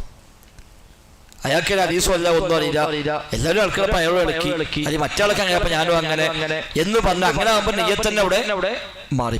ഒരാൾക്ക് വിഷയം പഠിച്ചു ബോധ്യപ്പെട്ടു, അയാൾക്ക് അത് ചെയ്യലാണ് കൂടുതൽ സ്ഥിരപ്പെട്ട കാര്യം എന്ന് അയാൾക്ക് ബോധ്യപ്പെട്ടു എങ്കിൽ അയാളെ സംബന്ധിച്ചാൽ ചെയ്യുന്നുവെങ്കിൽ നമുക്ക് ആക്ഷേപിക്കാൻ വകയുള്ള കാര്യമൊന്നുമല്ല. പിന്നെ നബീന്ന് രണ്ട് രൂപത്തിലും വന്നത് വെച്ചാൽ മതി. ഒരു സ്വഹാബി കണ്ടത് ആ സ്വഹാബി പറഞ്ഞു, മറ്റേ സ്വഹാബി കണ്ടത് ആ സ്വഹാബി പറഞ്ഞു. ചില വിഷയത്തിൽ അങ്ങനെ ഉണ്ടാവും. രണ്ടും മൂന്നും രീതിയിൽ ചെയ്യാനൊക്കെ അനുവാദമുള്ളത് ചില വിഷയത്തിലൊക്കെ ഉണ്ടാവും. എല്ലാത്തിലും ഒറ്റ രീതിയെ പാടുള്ളൂ എന്നുണ്ടാവില്ല. ചിലത് രണ്ട് രൂപത്തിൽ മൂന്ന് രൂപത്തിലൊക്കെ ചെയ്യാൻ അനുവാദമുള്ള ചില സംഗതികൾ ഉണ്ടാവും. അപ്പൊ അതിലൊക്കെ നബിയിൽ നിന്ന് സ്ഥിരപ്പെട്ടു വന്നുവെങ്കിൽ അതൊരാൾക്ക് പ്രാവർത്തികമാക്കാം. അതാണ് അതിന്റെ ഒരു ബേസ് എന്ന് നമ്മൾ മനസ്സിലാക്കുക. കൈ ഉയർത്തൽ അത്തഹിയാത്തിൽ നബി വിരൽ ഉയർത്താറുണ്ട് എന്ന് സ്ഥിരപ്പെട്ടു വന്ന കാര്യമാണ്. അത് ഏതു സമയം മുതൽ എന്നത് വ്യക്തമായ ഹദീസിൽ വന്നിട്ടില്ല. ഇന്ന സമയം മുതൽ ഉയർത്തി എന്ന് പ്രത്യേകമായി വന്നിട്ടില്ല. അതുകൊണ്ടാണ് പൊതുവെ ശൈഖ് നാസറുദ്ദീൻ അൽബാനി എപ്പോൾ ആളുകളൊക്കെ നബിയുടെ നിസ്കാരം എന്ന കിതാബ് എഴുതിയപ്പോൾ അവരൊക്കെ പറഞ്ഞത് ഇന്ന സമയത്ത് ഉയർത്തി എന്ന് പ്രത്യേകം പറഞ്ഞിട്ടില്ല, അത്തഹിയാത്തിൽ ഉയർത്തി എന്ന് വരികയും ചെയ്തു. അപ്പൊ പിന്നെ ചെയ്യേണ്ട അത്തഹിയാത്തിൽ മൊത്തം ഉയർത്തുക എന്നതാണ്. ഇന്ന സമയം മുതൽ പറഞ്ഞിട്ടുണ്ടെങ്കിൽ അവിടെ മുതലാവാം, അത് പറഞ്ഞിട്ടില്ലല്ലോ. അത്തഹിയാത്ത് ഉയർത്തി വരും ചെയ്തു. അപ്പൊ അത്തഹിയാത്ത് തുടക്കം മുതൽ ഒടുക്കം വരെ കൈ ഉയർത്തുക എന്നതാണ് ശൈഖ് നാസറുദ്ദീൻ അൽബാനിയുടെ ഗ്രന്ഥമുണ്ട്, കിതാബു സിഫത്ത് സ്വലാത്തിൻ നബി സ്വല്ലല്ലാഹു അലൈഹി വസല്ലം, നബിയുടെ നിസ്കാരം എന്ന പേരിൽ ഒരു കിതാബ് അദ്ദേഹം എഴുതിയിട്ടുണ്ട്. നബിയുടെ നിസ്കാരത്തെ അദ്ദേഹം അതേപടി തുടക്കം മുതൽ ഒടുക്കം വരെ ഇങ്ങനെ ഹദീസ് വെച്ചുകൊണ്ട് അദ്ദേഹം എഴുതിയ ഗ്രന്ഥമാണ് സിഫത്തു സ്വലാത്തിൻ നബി മിന തക്ബീരി ഇല തസ്ലീമി കഅന്നക തറാഹ. തക്ബീറത്തുൽ ഇഹ്റാം മുതൽ സലാം വീട്ടുന്നത് വരെ നീ നോക്കിക്കാണുന്നത് പോലെ നബിയുടെ നിസ്കാരം എന്നാണ് കിതാബിന്റെ പേര്. ഓരോന്നും പറയുമ്പോൾ അദ്ദേഹം ഹദീസ് ഇങ്ങനെ പറയും. ആ ഹദീസ് പറഞ്ഞുകൊണ്ട് അദ്ദേഹം വിവരിക്കാറുള്ളത്. അപ്പൊ അതിലൊക്കെ അദ്ദേഹം ഒക്കെ പറഞ്ഞൊരു രീതി ഇതാണ്. നമ്മുടെ നാട്ടിൽ പണ്ടൊക്കെ നമ്മൾ സുന്നി മദ്രസയൊക്കെ പഠിച്ചു പോകുന്നപ്പോ അഷ്ഹദു അല്ലാ ഇലാഹ ഇല്ലല്ലാഹ് പറയുമ്പോഴാണ് നമ്മൾ ഉയർത്തിയത്. അത് നമ്മൾ നേരത്തെ പറഞ്ഞ രണ്ട് ഹദീസുകളെ കൂടി ചേർത്ത് വെച്ചുകൊണ്ട് ഷാഫി മദ്ഹബിൽ വന്ന ഒരു നിയമമാണ്. അത് അനക്കി എന്നും അനക്കിയിട്ടില്ല എന്നും വന്ന രണ്ടിനെയും പരിഗണിച്ചുകൊണ്ട് അനക്കാതിരിക്കുന്നു, പിന്നെ അഷ്ഹദു അല്ലാ ഇലാഹ ഇല്ലല്ലാഹ് ഒന്ന് ഉയർത്തി, അപ്പൊ അനക്കലായല്ലോ, പിന്നെ വീണ്ടും അനക്കാതെക്കുന്നു. അപ്പൊ ഈ രണ്ടും കൂടെ ജംഅ് ചെയ്തുകൊണ്ടുള്ള രീതി എന്നൊക്കെയാണ് ഷാഫി മദ്ഹബിലൊക്കെ ആ നിയമം വന്നിട്ടുള്ളത്. അല്ലാതെ നബി അഷ്ഹദു അല്ലാ ഇലാഹ ഇല്ലല്ലാഹ് പറയുമ്പോൾ പ്രത്യേകമായി ഉയർത്തി എന്ന് പ്രത്യേകം ഹദീസ് എങ്ങനെ സ്ഥിരപ്പെട്ട് വന്നിട്ടില്ല. അല്ലാഹു അഅലം. സ്ത്രീകളെ ഭാഗത്ത് എഴുതി കൊടുത്ത രണ്ട് ചോദ്യങ്ങളാണ്. കീഴ്വായു പോയാൽ ഒരു ഹദീസിന്റെ പ്രയോഗമുണ്ട്. ചോദ്യത്തിന് പറഞ്ഞു പോകേണ്ടത് ഞാൻ അറിയിച്ചോളൂ. ഒരു ഹദീസിൽ വന്ന കാര്യമാണ് കീഴ്വായുവിന്റെ പറഞ്ഞ ഒരു പരാമർശം. കീഴ്വായു കൊണ്ട് പരീക്ഷിക്കപ്പെട്ട ആളുകളുണ്ടാവും. എങ്ങനെ എന്ത് വെച്ചാലും നിൽക്കാത്ത വിധം ചിലപ്പോ ധാരാളമായി കീഴ്വായു പോയി ഒതു ചെയ്താലൊന്നും അവർക്ക് നിൽക്കുന്നില്ല. അത്തരം ചില ആളുകൾ ഒക്കെ ഉണ്ടാവും. അപ്പൊ അത്തരം ഘട്ടത്തിലാണ് നബിയോട് ചോദിച്ചത് കീഴ്വായു പോകുന്നു. പക്ഷെ എനിക്ക് പോയോ ഇല്ലേ സംശയം.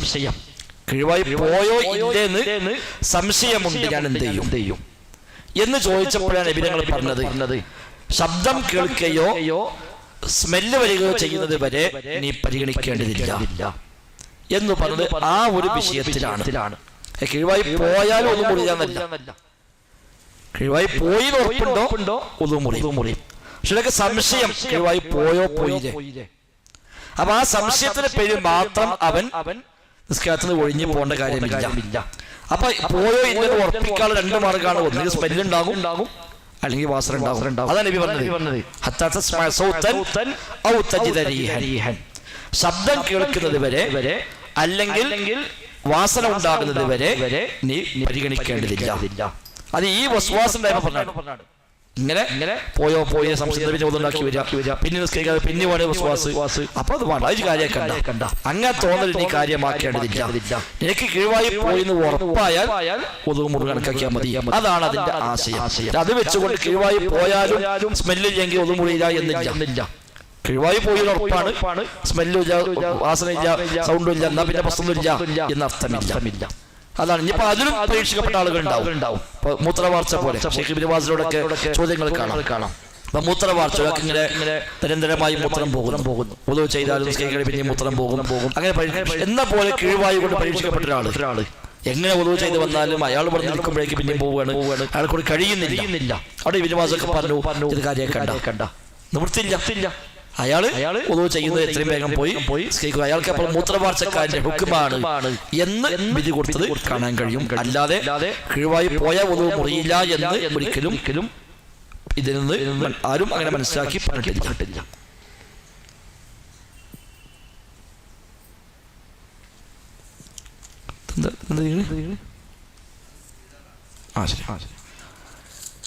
പിന്നെ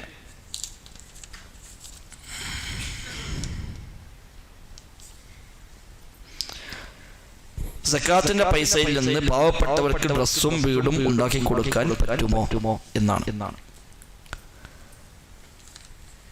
സക്കാത്തിന്റെ പൈസ എന്ന് പറഞ്ഞാൽ യഥാർത്ഥത്തിൽ പാവങ്ങളെ പൈസയാണ്, നമ്മളെ പൈസ അല്ല. നമ്മളിത് 100 രൂപ തന്നപ്പോ 97 നമ്മളതും 2.5 മറ്റുമാണ്. നമുക്കുള്ള പെരുന്നാ പൈസ ഒരു 500 രൂപ തന്നു, 300 ചേർത്ത് 200 അന്തർവാനം കൊടുത്തോളായിരുന്നു. നമ്മളെ അന്തർവാനത്തിൽ വയ്ക്കാൻ പറയാം, എനിക്ക് 200 രൂപ ഞാൻ പൈസ തരൂല, വടക്കം വാങ്ങി തരുള്ളൂ എന്ന് പറയാൻ പറ്റുമോ ചോദിച്ചാല് അത് ഓൻ്റെ പൈസ ഓൺ ഇഷ്ടം പോലെ ഓണ് ചെയ്യണം. ഇവ പിടിക്കേണ്ട ആവശ്യമില്ലല്ലോ. എന്ന പോലെ നമുക്ക് 100 രൂപ ഏൽപ്പിച്ചപ്പോ 97 നമ്മൾ 2.5 നമ്മളെ ചുറ്റുപാടത്ത് എവിടെയെങ്കിലും ഒരു പാവപ്പെട്ടവൻ്റെ ആണ്. അപ്പൊ ഈ 2.5 ഓന കൊടുത്താള് 97 നീ എടുത്തോ എന്നാണ് ഇതിനർത്ഥം. മനസ്സിലായി? അയക്കെ വരുന്നത് അയക്കെ ചോദ്യം മനസ്സിലായി. ഒന്ന് പറഞ്ഞെങ്കിലേ എല്ലാ വർഷം കിട്ടുള്ളൂ. അപ്പൊ ആ 2.5 അവൻ്റെതാണ്. അതുകൊണ്ട് അവന്റെ പൈസ എന്തു ചെയ്യണം തീരുമാനിക്കേണ്ടതും ഓൻ തന്നെയാണ്. നമ്മൾ പറയാണ് സക്കാത്ത് പൈസ ഉണ്ട്, കിറ്റായിട്ടേ തരുള്ളൂ, വളം തരൂല, മരുന്ന് വാങ്ങിത്തരാ പൈസ തരൂല. അത് പറയാൻ നമുക്ക് എന്താ അധികാരമുള്ളൂ? നമ്മുടെ പൈസല്ലോ. ഓന്റെ പൈസ ഓന് കൊടുക്കാനുള്ളത് നമ്മളെ കയ്യില് പഠിച്ചോ ഏൽപ്പിച്ചതാണ്. അത് ഓന്റെ പൈസ തന്നെ കൊടുക്കലാണ് അസുല്. അല്ലാത്തൊന്നും അനുവദനീയമല്ല എന്ന് തന്നെയാണ് എല്ലാ ഫത്വയിലും കാണുന്നത്. സൗദിയിലെ പണ്ഡിത സഭ ലജ്ന ദായിമയോട് ചോദ്യമുണ്ട് ഈ വിഷയത്തിൽ. ലജ്ന ദായിമ നൽകിയ ഫത്വ ജായിസാവുകയില്ല, അനുവദനീയമാവുകയില്ല. പിന്നെ അതിലൊരു വകുപ്പ് പറഞ്ഞത്, ഒന്നുകിൽ സക്കാത്ത് വാങ്ങുന്ന ആള് അയാൾക്ക് പണം കൈകാര്യം ചെയ്യാൻ ശേഷിയില്ലാത്ത ആളാണ്, ഒരു മാനസിക രോഗി മനുഷ്യൻ, ഫക്കീറാണ്, അയാൾക്ക് പട്ടിണിയാണ്, അയാൾക്ക് സക്കാത്ത് പൈസ കൊടുക്കുക. അയാൾക്ക് പൈസ കൊണ്ടേ കൊടുത്തിട്ടുണ്ടെങ്കിൽ അയാൾക്ക് പൈസന്റെ ഒരു നിലം വരുന്ന അറിയില്ല, അയാൾ പക്ഷെ അത് നാശാക്കും. അത്തരമൊരു ഘട്ടത്തിൽ വേണമെങ്കിൽ നമുക്ക് അവിടെ അയാൾക്ക് എന്താണോ മസ്ലഹത്ത് അത് ചെയ്യാം. നമുക്ക് ഇഷ്ടമുള്ളതല്ല, നമുക്ക് ഇഷ്ടം ചെയ്യാന്നുള്ളതല്ല, അയാൾക്ക് കൂടുതൽ ഗുണം ഏതാണോ. അപ്പൊ അയാൾ നിത്യരോഗിയാണ്, മരുന്ന് കഴിക്കുന്നുണ്ട്, അപ്പൊ ആ മരുന്ന് ഉപയോഗിക്കുക, ഭക്ഷണത്തിന് ഉപയോഗിക്കുക. അത് തന്നെ അയാളുടെ വലിയുമായി കൂടി അറിയിക്കണം എന്ന് വരെ ഫത്വയിൽ കാണാം. അയാൾ കാര്യം സാധാരണ കൈകാര്യം ചെയ്തവരുണ്ടാവുമല്ലോ, അയാളുടെ വാപ്പയോ അനിയനോ ജ്യേഷ്ഠനോ മക്കളോ ആരെങ്കിലും അയാളുടെ കാര്യങ്ങളൊക്കെ കൈകാര്യം ചെയ്യുന്നത്. അപ്പൊ ഒന്നുകിൽ ആ വലിയ ഏൽപ്പിക്കാം, ഇവന് കൊടുക്കാതെ വലിയ കൈ കൊടുക്കും, വലിയ കൈകാര്യം ചെയ്യാം. അല്ലെങ്കിൽ നമുക്ക് തന്നെ അയാൾക്ക് കൂടുതൽ ഖൈർ എന്താണെന്ന് നോക്കിയോട് ചെയ്യാം. ഇനി അതേപോലെ നമുക്ക് വേണേൽ സക്കാത്തിന്റെ അവകാശിയോട് ചോദിക്കാം, ഒരു സക്കാത്ത് പൈസ ഉണ്ട്, അത് എനിക്ക് തരാൻ ഉദ്ദേശിക്കുന്നു, എന്താണ് എനിക്ക് കൂടുതൽ നല്ലത്? ഓൻ പറയാണ് പെരല്ല, അത്യാവശ്യം പെരായിക്കോട്ടെ, നിങ്ങൾ ഉണ്ടായി തന്നാളി, അതെന്നാലും ഞാൻ ഇപ്പം ഉണ്ടാക്കിയത് അത് ശരിയാവൂല, വ്യാജമാവുല എന്ന് അയാൾ സെലക്ട് ചെയ്യുകയാണെങ്കിൽ നമുക്ക് ഓക്കെ ശരി, ആ പെരപ്പണി ഏറ്റവും സക്കാത്ത് പൈസ ഉണ്ടാക്കി ഉണ്ടാക്കി കൊടുക്കാം. വലിയ എളുപ്പം ഭക്ഷണമാണ് അത്യാവശ്യം, ആയിക്കോട്ടെ, മാസം ഒരു 2000 റുപ്യക്ക് ഭക്ഷണം വാങ്ങിത്തരാം, എന്റെ കടയിൽ നിന്ന് വാങ്ങിക്കൊണ്ട് പൈസ നമ്മൾ കൊടുത്തോളാം. അപ്പൊ അയാൾ പറയാം 2000 റുപ്യ ഭക്ഷണം ചെയ്യും, 1000 റുപ്യ ഭക്ഷണം പെട്ടെന്ന് നാളി 1000 പൈസ നാളി പൈസ തരൂല എന്ന് പറയാൻ പറ്റില്ല. അയാൾക്കാണ് അറിയുക അയാൾക്ക് ഏറ്റവും കൂടുതൽ ആവശ്യം എന്താണ്. അത് ഓനെ കൊടുത്താൽ ഓൻ ആസാക്കും, നമ്മളെ ഏൽപ്പിച്ചില്ല നോക്കാൻ, ഓന്റെ പൈസയാണ്, അത് ഓനെ കൊടുക്കുക, ഓനത് കൈകാര്യം ചെയ്തോളും. അപ്പൊ അതിലൊരു അലംഭാവം ഏതായിരുന്നാലും പാടില്ല. നമ്മൾ സക്കാത്തിന്റെ ഇനമാണ് നൽകുന്നത് എങ്കിൽ അത് നമ്മുടേതല്ല, ആ പൈസ അവകാശിയുടേതാണ്. ആ അവകാശിക്കാണ് അത് തീരുമാനമെടുക്കാനുള്ള അധികാരവും സ്വാതന്ത്ര്യവും ഒക്കെ ഉള്ളത്. അയാളോട് കൂടി ആലോചിച്ചുകൊണ്ട് അയാളുടെ കൂടി അഭിപ്രായ പ്രകാരം അയാൾക്ക് നന്മ ഇന്നതാണ് എങ്കിൽ നമുക്ക് ഏറ്റെടുക്കാം. ഒരു വക്കാലത്ത് പോലെ അവിടെ ശരിക്കും വക്കാലത്താണ്. സക്കാത്ത് വാങ്ങാൻ വക്കാലത്ത് കൊടുക്കാം, സക്കാത്ത് കൊടുക്കാനും വക്കാലത്ത് പറ്റും. സാധാരണ നിക്കാഹിലൊക്കെ വക്കാലത്തുണ്ടല്ലോ, നിക്കാഹിൽ വക്കാലത്ത് എന്താ ഒരാളെ മോളെ കെട്ടിക്കുമ്പോൾ വാപ്പപ്പെടില്ലെങ്കിൽ വക്കാലത്ത് കൊടുക്കും. ആ വക്കാലത്ത് ഏറ്റെടുത്ത ആൾക്ക് പിന്നെ അയാൾ ഇഷ്ടംപോലെ ചെയ്യാൻ പറ്റുമോ? ഇല്ലല്ലോ. ഈ വാപ്പ നിശ്ചയിച്ച ആൾക്ക് ആ മോളെ കെട്ടിച്ചു കൊടുക്കാനുള്ള വക്കാലത്തല്ലേ. വാമ്പടന്നാണ്ട് ഓളപ്പത കെട്ടിക്കണില്ല, മറ്റോളെ കെട്ടിക്കാണ്, എനിക്ക് വക്കാലത്തുണ്ട്, അത് പറ്റൂല. എന്ന പോലെയാണ് സക്കാത്ത് വാങ്ങാൻ വക്കാലത്ത് ഏൽപ്പിക്കാം. ഒരാൾക്ക് പോയി വാങ്ങാൻ കഴിയില്ല, അപ്പൊ വേറെ സക്കാത്ത് വാങ്ങിക്കോ. കൊടുക്കാൻ വക്കാലത്താക്കാം. അപ്പൊ ഒരാൾക്ക് സക്കാത്ത് പൈസ ഉണ്ട്, അയാൾ നമ്മുടെ അടുത്ത് വന്നു, സക്കാത്ത് പൈസ ഉണ്ട്, ഞങ്ങൾ ഏൽപ്പിക്കാണ്, അർഹതപ്പെട്ട ആളുകൾ നോക്കിക്കുന്നത് കൊടുത്തോളി എന്ന് പറഞ്ഞു വക്കാലത്ത് പറ്റും. അപ്പൊ അയാൾ നമ്മളെ ഏൽപ്പിച്ച ഏറ്റെടുത്താക്കാണ് പിന്നെ ഉത്തരവാദിത്തം ഉള്ളത്. അപ്പൊ അയാളും ഇതേപോലെ ഈ അവകാശം കണ്ടെത്തി ആ അവകാശികൾക്ക് പണമായി തന്നെയാണ് കൊടുക്കേണ്ടത്.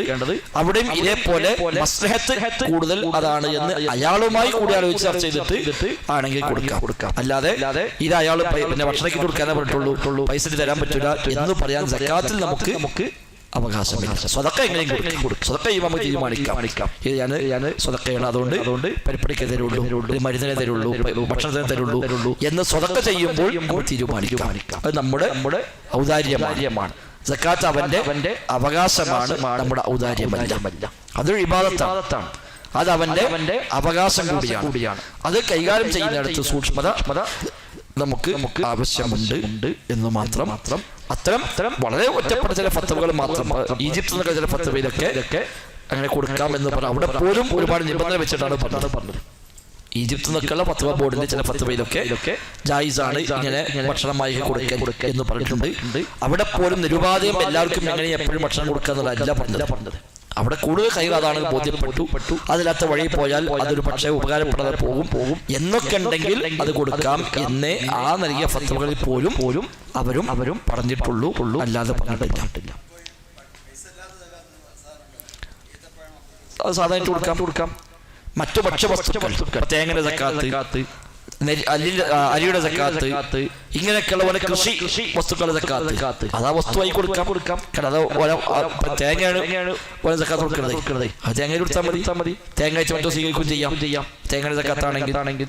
അരിയുടെ സക്കാത്താണെങ്കിൽ നെല്ല് കൊയ്തുണ്ടാക്കി ഒരു അരി ഉണ്ടായി, അരിയോ നെല്ലോ സക്കാത്ത് കൊടുക്കുകയാണ് എങ്കിൽ ഓന ആ വസ്തു വെച്ച് സക്കാത്ത് കൊടുക്കാം. വാങ്ങുന്ന ആൾക്കും അങ്ങനെ വാങ്ങാം. പിന്നെ ഓന വേണേ വിറ്റ് പൈസക്കെ ഓനത് ഉപയോഗിക്കേ പിന്നെ ഓനതാണ് കിട്ടിക്കഴിഞ്ഞാൽ അവന് ഇഷ്ടം അവിടെ എന്തും ചെയ്യാം, സ്വതക്ക ചെയ്യാം, ഓന് ദാനമായി കൊടുക്കാം, അവന് ഗിഫ്റ്റായി കൊടുക്കാം, ഓനെ വിൽക്കാം, അതൊക്കെ പറ്റും. അതുകൊണ്ട് നമ്മൾ ആൾക്ക് കൊടുത്തിട്ട് ഓനെ കൊണ്ടുപോയി വിൽക്കുകയാണ്. കിറ്റ് കൊടുക്കുമ്പോൾ കിറ്റ് ഇങ്ങനെ വാങ്ങിയത് വാങ്ങുകൊണ്ടേ ബുക്ക് ഞാൻ കണ്ടാ ബുക്ക് ഓന്റെ മുതലാണ് ഓനത് ബുക്കാൻ പാടില്ല. നമ്മളെ പരി ഉണ്ടാക്കി നമ്മൾ ബുക്ക് ഉണ്ടെങ്കിൽ എന്നപോലെ ഓനത് ബുക്കാനുള്ള അധികാരമുണ്ട്. ഓൻ ബുക്ക് ഉണ്ട് വെച്ചാൽ നമ്മൾ കൊടുക്കാൻ പറ്റില്ല. അത് അവന്റെ മുതല് ഓൻ എന്തും ചെയ്യാം. അത് ഓനും പഠിച്ചോളായിക്കോളും. അത് വിൽക്കലോ നശിപ്പിക്കലോ ഒക്കെ ഉണ്ടെങ്കിൽ അത് ഓന്റെ മുതൽ ആശാക്കിയാൽ ഓനെ കുറ്റുണ്ടാവുന്നല്ലാതെ അവന്റെ മുതല് ഇങ്ങനെ ഉപയോഗിക്കാവൂ എന്ന് പറയാൻ നമുക്ക് അവകാശമില്ല എന്നർത്ഥം.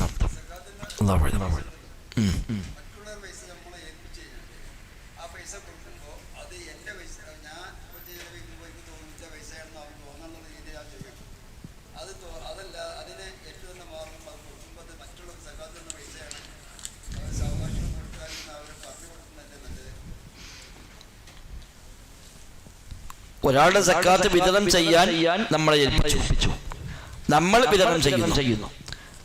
അതിൽ നമുക്കതാരും ഫോർവേഡ് കൊടുക്കാറില്ല. നമ്മളൊരു കാര്യപ്പെട്ട ആളായി നമ്മളെ കൊണ്ട് വലിയ സഹായം കിട്ടി, നമ്മളെ കാണുമ്പോൾ പിന്നെ ഒരു നീച്ചെന്ന് അതേതായാലും ഇല്ല. നമ്മളതാണെങ്കിൽ പോലും ഇല്ലല്ലോ. നമ്മളെ സക്കാത്ത് കൊടുക്കുകയാണെങ്കിൽ പോലും അതിന് വകുപ്പില്ല. ഞാനെന്റെ സക്കാത്താണെങ്കിൽ ഏതായാലും ഇല്ല. അപ്പൊ അങ്ങനെ തോന്നൽ വരുന്നുണ്ടെങ്കിൽ ആ തോന്നൽ ക്ലിയറാക്കാം. ഇത് പറയൽ നിർബന്ധമൊന്നുമില്ല. പക്ഷെ അയാൾക്ക് തോന്നുന്ന അയാൾ നമ്മളെ ബഹുമാനിച്ച് നമ്മളെ പറ്റില്ല ഭയങ്കര ആളുകളുണ്ടായതുകൊണ്ട് ഞാൻ കഴിച്ചില്ലായിരുന്നു പറയാം ഇതിൻ്റെതല്ല, ഇത് വേറെ ആളിനെ ഏൽപ്പിച്ചതാണ്, ഞാനിത് കൊടുത്തതേ ഉള്ളൂ എന്ന് പറയാം. അല്ലാതെ ഓരോ നമ്മളെ പറ്റി മത ചെയ്യുമ്പോഴും ഉണ്ടാകുന്നതാണ്ട് ആയിക്കോട്ടെ അങ്ങനെ വിചാരിച്ചോട്ടെ എന്ന് വിചാരിക്കാതെന്നാലും വകുപ്പില്ല. എന്നൊക്കെ വെച്ചാൽ ആളുകൾ പൊതുവേ അതൊക്കെയാണ് ആളുകളുടെ മനസ്സ്. നമ്മള് ഇല്ലാത്തതിന്റെ പേരിൽ പൊതുവെ പ്രശംസിക്കപ്പെടാനും അതിന്റെ പേരിൽ എന്തെങ്കിലും നേട്ടങ്ങൾ ഉണ്ടാകാനൊക്കെയാണ് ആളുകൾ പൊതുവെ ആഗ്രഹിക്കുന്നത്. സക്കാത്ത് പ്രത്യേകിച്ചും അതൊന്നുമല്ല, അത് പാവപ്പെട്ടവന്റെ അവകാശമാണ്. അതിന്റെ പേരിൽ നമുക്ക് ബഹുമാനമോ ആദരവോ ഒന്നും കിട്ടുന്ന യാതൊരു വകയും. നമ്മുടെ നാട്ടിലൊക്കെ വെച്ച് കുറെ കാലങ്ങളായിട്ട് അതൊക്കെ ഒരുപാട് പരിക്കുള്ള ഏരിയയാണ്. നമ്മുടെ സക്കാത്ത് കൊടുക്കുന്നതിനെ പലപ്പോഴും 27,000 ഇങ്ങനെ അവിടെ കൊലയും വന്നിരിക്കുന്നത് ഇങ്ങനെ ഒന്നാകെ ഇങ്ങനെ പൈസ ഇതാക്കി വെക്കുന്നത് വരുന്ന ആളെ വലിപ്പ ചെറുപ്പം അനുസരിച്ചൊക്കെ കൊടുക്കാം. നമുക്കറിയാം, നമുക്ക് പല ആളും അങ്ങനെ കൊടുത്തതൊക്കെ നമുക്ക് എപ്പോഴും പരിചയമൊക്കെ ഉണ്ട്. ഇങ്ങനെ വന്നിട്ട് 5 റുപ്യ 5 മറ്റൊരു 10 കൊടുത്തിട്ട് പിന്നെ ഇജ്ജു ഞാൻ ആള് വൈകോണ്ട് എനിക്ക് 10 വേണ്ട ആ 10 വാങ്ങിയിട്ട് ഒരു 5 കൊടുത്തിട്ടൊക്കെ നമ്മളൊക്കെ വെക്കുന്നത് കണ്ട ഒരുപാട് സംഗതികളുണ്ട്. അപ്പൊ അങ്ങനെയൊന്നും നമുക്കൊരു ദുരഭിമാനം പഠിക്കാനുള്ളതല്ല സക്കാത്ത്. അത് അങ്ങനെ തന്നെ നമ്മൾ ഗൗരവമായി കാണേണ്ടതുണ്ട്.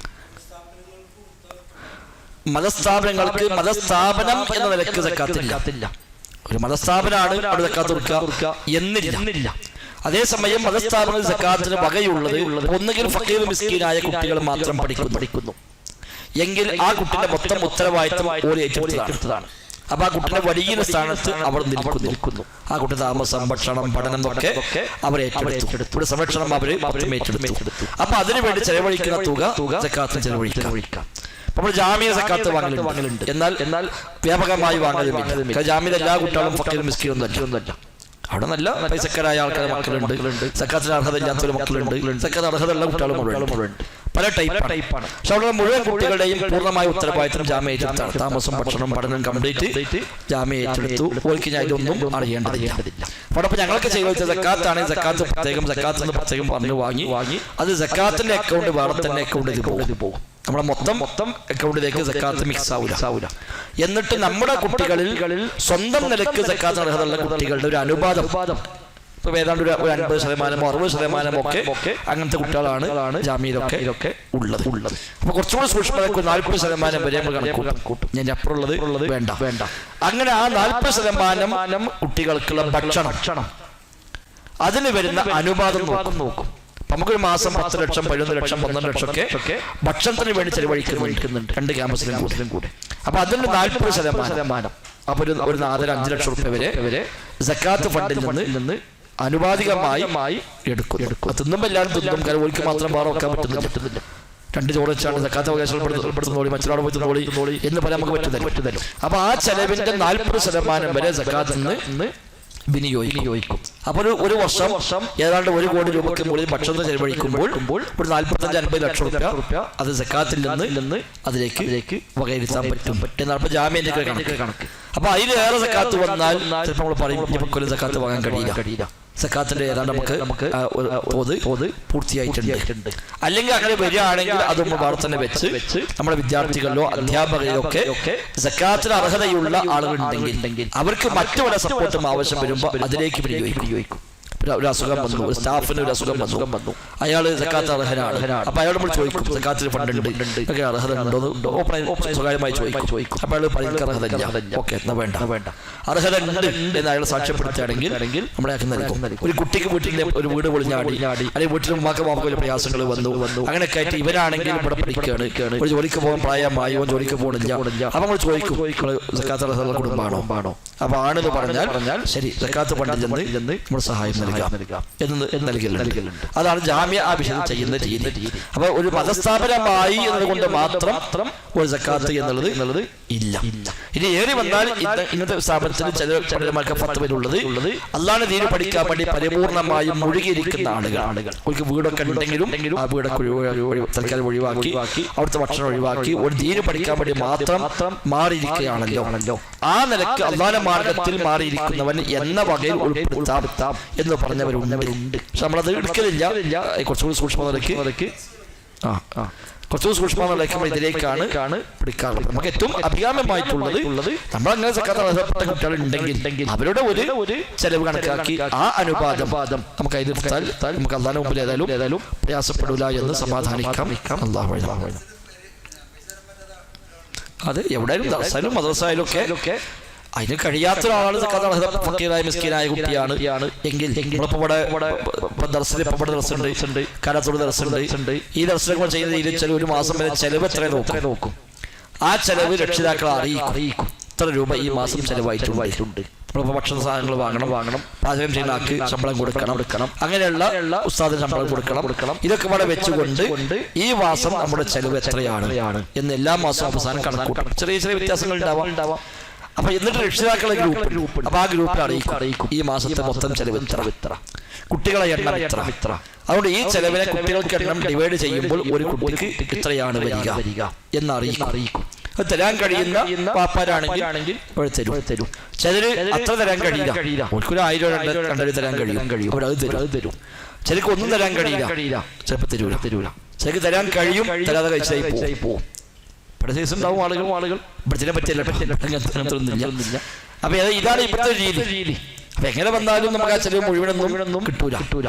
അപ്പൊ ആവറേജ് ഇവിടെ കുട്ടിക്ക് ഒരു 3000 രൂപ 3200 ഒക്കെ ഒരു മാസം വരുന്നുണ്ട്. ഇവിടെയും അവിടെ കയറ്റി അവർ എല്ലാ മാസം 3000 രൂപ എല്ലാ വാപ്പനെ കൊണ്ടും കഴിയുന്നത് തരും. ചിലപ്പോൾ ഒരു 10-15 രൂപയ്ക്ക് ഒരു മാസത്തിൽ നമുക്ക് ഷോർട്ട് വരും. അതിങ്ങനെ ഒക്കെ പടയിക്കാൻ ചിലപ്പോൾ പിരിവെടുക്കും, പല ആളുകൾ ചോദിക്കും. അപ്പൊ അതിലിപ്പോ ചിലപ്പോൾ 1-2 കുട്ടികൾ സക്കാത്ത് അവകാശമാണെങ്കിൽ ഇവിടെ ശരി ഞങ്ങളെ പൈസ ഞങ്ങൾ സക്കാത്ത് പണ്ടിന് കൊടുക്കാൻ തയ്യാറാണ് എന്ന് വാപ്പാണ് ചോദിക്കാം. വാപ്പാനായിക്കോട്ടെ, കുഴപ്പമില്ല എങ്കിൽ നമുക്കത് അങ്ങനെ വിനിയോഗിക്കാം. അല്ലാഹു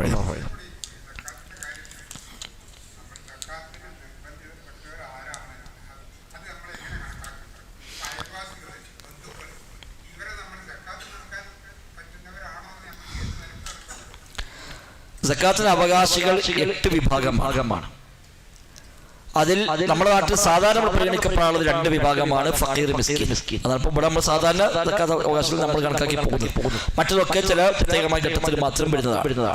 ഫക്കീർ, മിസ്കീൻ എന്ന് പറഞ്ഞാൽ എങ്ങനെ ജോലി ചെയ്ത് അധ്വാനിച്ചാലും അവിടെ നിത്യ കാര്യങ്ങൾക്ക് മതിയാകാത്ത ആളുകൾ, അതാണ് ഫക്കീർ, മിസ്കീൻ എന്ന ഗണത്തിൽ വരുന്നത്. അവിടെ നിത്യ ചെലവിന് അടിസ്ഥാന ആവശ്യങ്ങൾക്ക് അവർ അധ്വാനം കൊണ്ട് മതിയാവുകയില്ല. എല്ലാ ആവശ്യം മതിയാവുന്നതല്ല, നമുക്കാർക്കും മതിയാവില്ല. ഉറപ്പെട്ടിയാലും നമുക്ക് എപ്പോഴും ആവശ്യം ബാക്കി. അതല്ല അവന്റെ ഭക്ഷണം, അവന്റെ അത്യാവശ്യമായ കാര്യങ്ങൾ. ഇപ്പൊ വീട്ടിലും വാപ്പുണ്ട്, മരുന്ന് വാങ്ങാനുണ്ട്, കുട്ടികൾ പഠിക്കുന്നുണ്ട്, കറണ്ട് ബില്ലുണ്ട്, ഫോൺ ബില്ലുണ്ട്, വീട്ടിലെ ഭക്ഷണം ഉണ്ട്. ഇതിനൊക്കെ പാടെ ഓനെ എങ്ങനെ പണിക്ക് പോയാലും ഓനെ കൊണ്ട് ഇതൊക്കെ പാടെ 2 ഭാഗം കൂട്ടിമുട്ടിക്കാൻ കഴിയുന്നില്ല. അവരാണ് ഫക്കീർ, മിസ്കീൻ എന്ന ഗണത്തിൽ വരിക. മിസ്കീനേക്കാൾ കുറച്ച് താഴെയാണ് ഫക്കീർ ആകുമ്പോൾ. സാധാരണ ഒരു റേഞ്ച് പറയുന്നത് 10 രൂപ വേണം ജീവിക്കാൻ.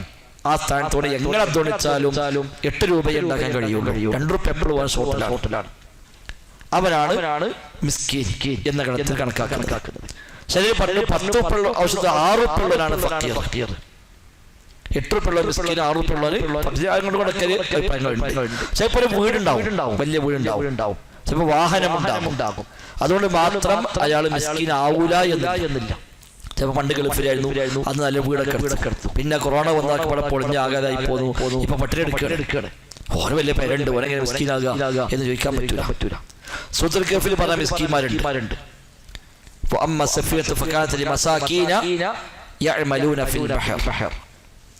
ഖിദർ സല്ലല്ലാഹു അലൈഹി വസല്ലം കപ്പൽ ഓട്ടയാക്കി.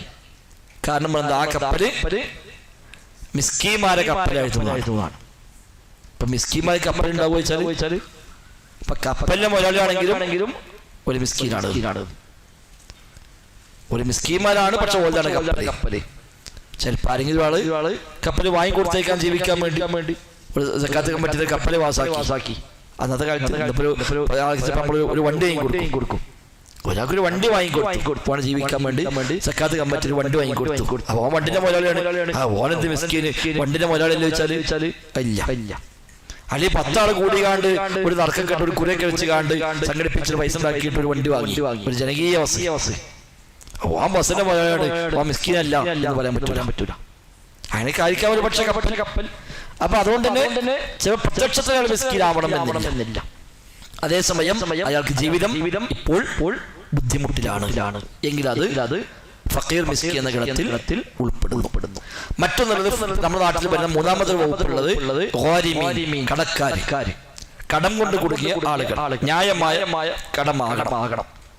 ന്യായമായ കടം, ഒരു അസുഖം വന്ന് ചികിത്സിച്ച് കടം വന്നു, അല്ലെങ്കിൽ പെരടുത്ത് കടം വന്നു, പെരടുത്തോടെ താമസിക്കാനുള്ള വീട് ഒരു പെരണ്ടാക്കിയാണ്ട് കടം വന്നതിനെ കൊടുക്കാൻ പറ്റുന്നില്ല. ഒരു ന്യായമായി ഒരു താമസിക്കാനുള്ള വീട് തട്ടിയൊപ്പിച്ചുണ്ടാക്കി കുറച്ച് കടം വന്നു ഓനാട് കടക്കാനായി കണക്കാക്കാൻ പറ്റും. അങ്ങനെ ന്യായമായ കാരണത്താൽ കടം വന്നവൻ അവൻ സക്കാത്തിന് അവകാശിയാണ്.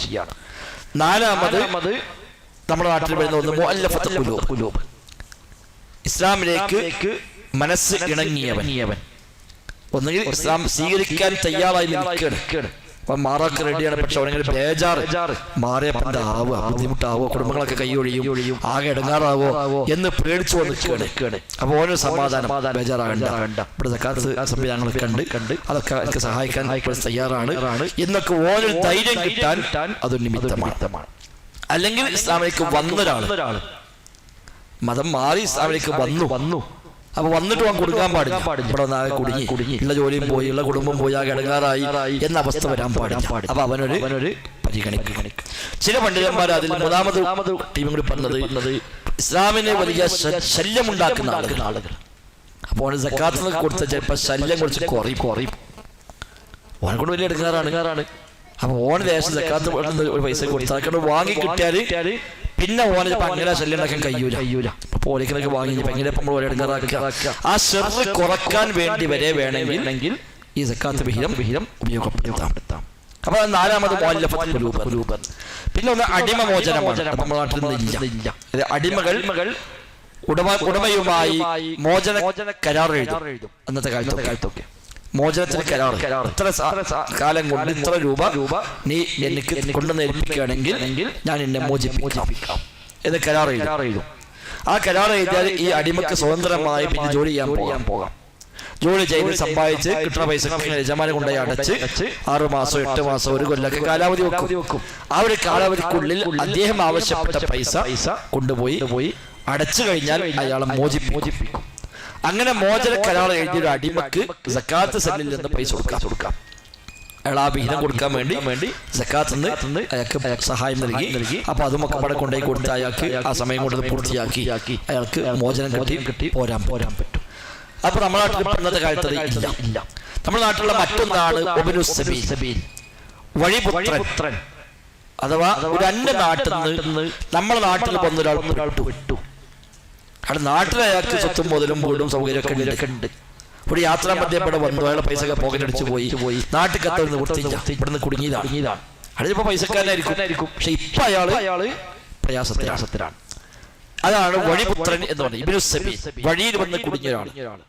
അപ്പൊ അയാൾക്ക് നാട്ടിലേക്ക് എത്താനും ആ പോണ വഴിക്ക് അത്യാവശ്യം അയാൾക്ക് ടിക്കറ്റ് എടുത്തു സക്കാത്ത് കമ്മിറ്റി കൊടുക്കാൻ പറ്റും. അയാളുടെ പല സാഹചര്യം പള്ളിക്ക് പറഞ്ഞു ഞാൻ അങ്ങനെ വന്ന് കുടുങ്ങിയതാണ്, ഇതൊക്കെ ബുദ്ധിമുട്ടൊന്നുമില്ല, പക്ഷെ നാട്ടിൽ എത്തിക്കിട്ടിയാല് ആശ്വാസം. പക്ഷേ എത്താൻ്റെ അടുത്ത് വന്നില്ല, മൊത്തം പുകയടിച്ച് പോയി ആകെ പ്രയാസമാണ് എന്ന് പറഞ്ഞാൽ ശരി, ഞങ്ങൾക്ക് ഇവിടെ പള്ളിക്ക് കമ്മിറ്റി ഉണ്ട്, ടിക്കറ്റ് നമ്മൾ തരാം. ആ പോണ വഴിക്കുള്ള ഭക്ഷണം കഴിക്കാനും മറ്റു ആവശ്യങ്ങൾക്ക് വേണ്ടി ഉള്ള ചെലവ് നമ്മൾ തരാം എന്ന് പറയാം. സക്കാത്തിൽ നിന്ന് നൽകാം. അതാണ് മറ്റൊന്ന് സബീൽ എന്ന് പറയുന്നത്. പിന്നെ സക്കാത്തിന്റെ ഉദ്യോഗസ്ഥന്മാർ നമുക്ക് ഇന്നും എല്ലാം ഉണ്ടാവില്ല. ഇസ്ലാമിക രാജ്യത്തൊക്കെ ആണെങ്കിൽ സക്കാത്തിന്റെ ഉദ്യോഗസ്ഥന്മാർ സ്റ്റാഫിനെ വെക്കും. കടകളിൽ വന്ന് ഇൻകം ടാക്സ് ഉദ്യോഗസ്ഥന്മാർ വരുന്ന പോലെ ഇസ്ലാമിക ഭരണപദ്ധതി സക്കാത്ത് ഉദ്യോഗസ്ഥന്മാർ വരുന്ന പോലെ വന്ന് ഓലാണ് സ്റ്റോക്ക് എടുക്കുക. കടയിൽ കയറി സ്റ്റോക്ക് എടുത്ത് അവരാണ് മൊത്തം വില കണക്കാക്കി സക്കാത്ത് കണക്കാക്കി അവര് ബില്ലിട്ട് പോകും. ഇത്ര റുപ്യ സക്കാത്ത് കൊടുക്കാറുണ്ട്. അപ്പൊ ഇതിന് പോകുന്ന ഈ സ്റ്റാഫ് ഉദ്യോഗസ്ഥന്മാർ, ആ ഉദ്യോഗസ്ഥന്മാരുടെ ശമ്പളം കൊടുക്കാൻ സക്കാത്ത് ഫണ്ട് വിനിയോഗിക്കാം. അയാൾ ജോലി ചെയ്യുന്നത് സക്കാത്തിന് വേണ്ടിയാണ്. പക്ഷെ അയാൾ ആ ശമ്പളമേ വാങ്ങാൻ പറ്റുള്ളതാണ്, വേറൊന്നും വാങ്ങാൻ പറ്റുന്നതാണ്. അയാൾ ആ പോണ സമയത്ത് വേറൊന്നും വാങ്ങാൻ പറ്റും. ഉമർ ഖത്താബിന്റെ കാലത്ത് ഉമർ ഖത്താബ് സക്കാത്ത് ഉദ്യോഗസ്ഥന്മാരെ പറഞ്ഞയച്ചു. അല്ല അവിടെ പോയപ്പോൾ അവിടുന്ന് ഓല വക ചെറിയൊരു സമ്മാനം ഗിഫ്റ്റ് കൊടുത്തു. അങ്ങനെ ഇവിടെ വന്ന് സക്കാത്തൊക്കെ ബൈത്തുൽ കണക്കൊക്കെ കൊടുത്തു. ഇതെന്താ കൊടുക്കാതില്ല, അത് എനിക്ക് കിട്ടിയതാണ്. സക്കാത്തല്ല, എനിക്കൊരു ഗിഫ്റ്റ് എന്നാണ്. ഉമർ ഖത്താബ് വെച്ച് പെരി ഉത്തർന്നാ കിട്ടുമോ ചോദിച്ചു. ഞങ്ങളുണ്ടോ ഞങ്ങളുടെ അടച്ചാളുകാർ. അപ്പൊ ഇതിന് പോയത് കിട്ടിയാണല്ലോ. അത് സക്കാത്തിന്റെ വിഷയം.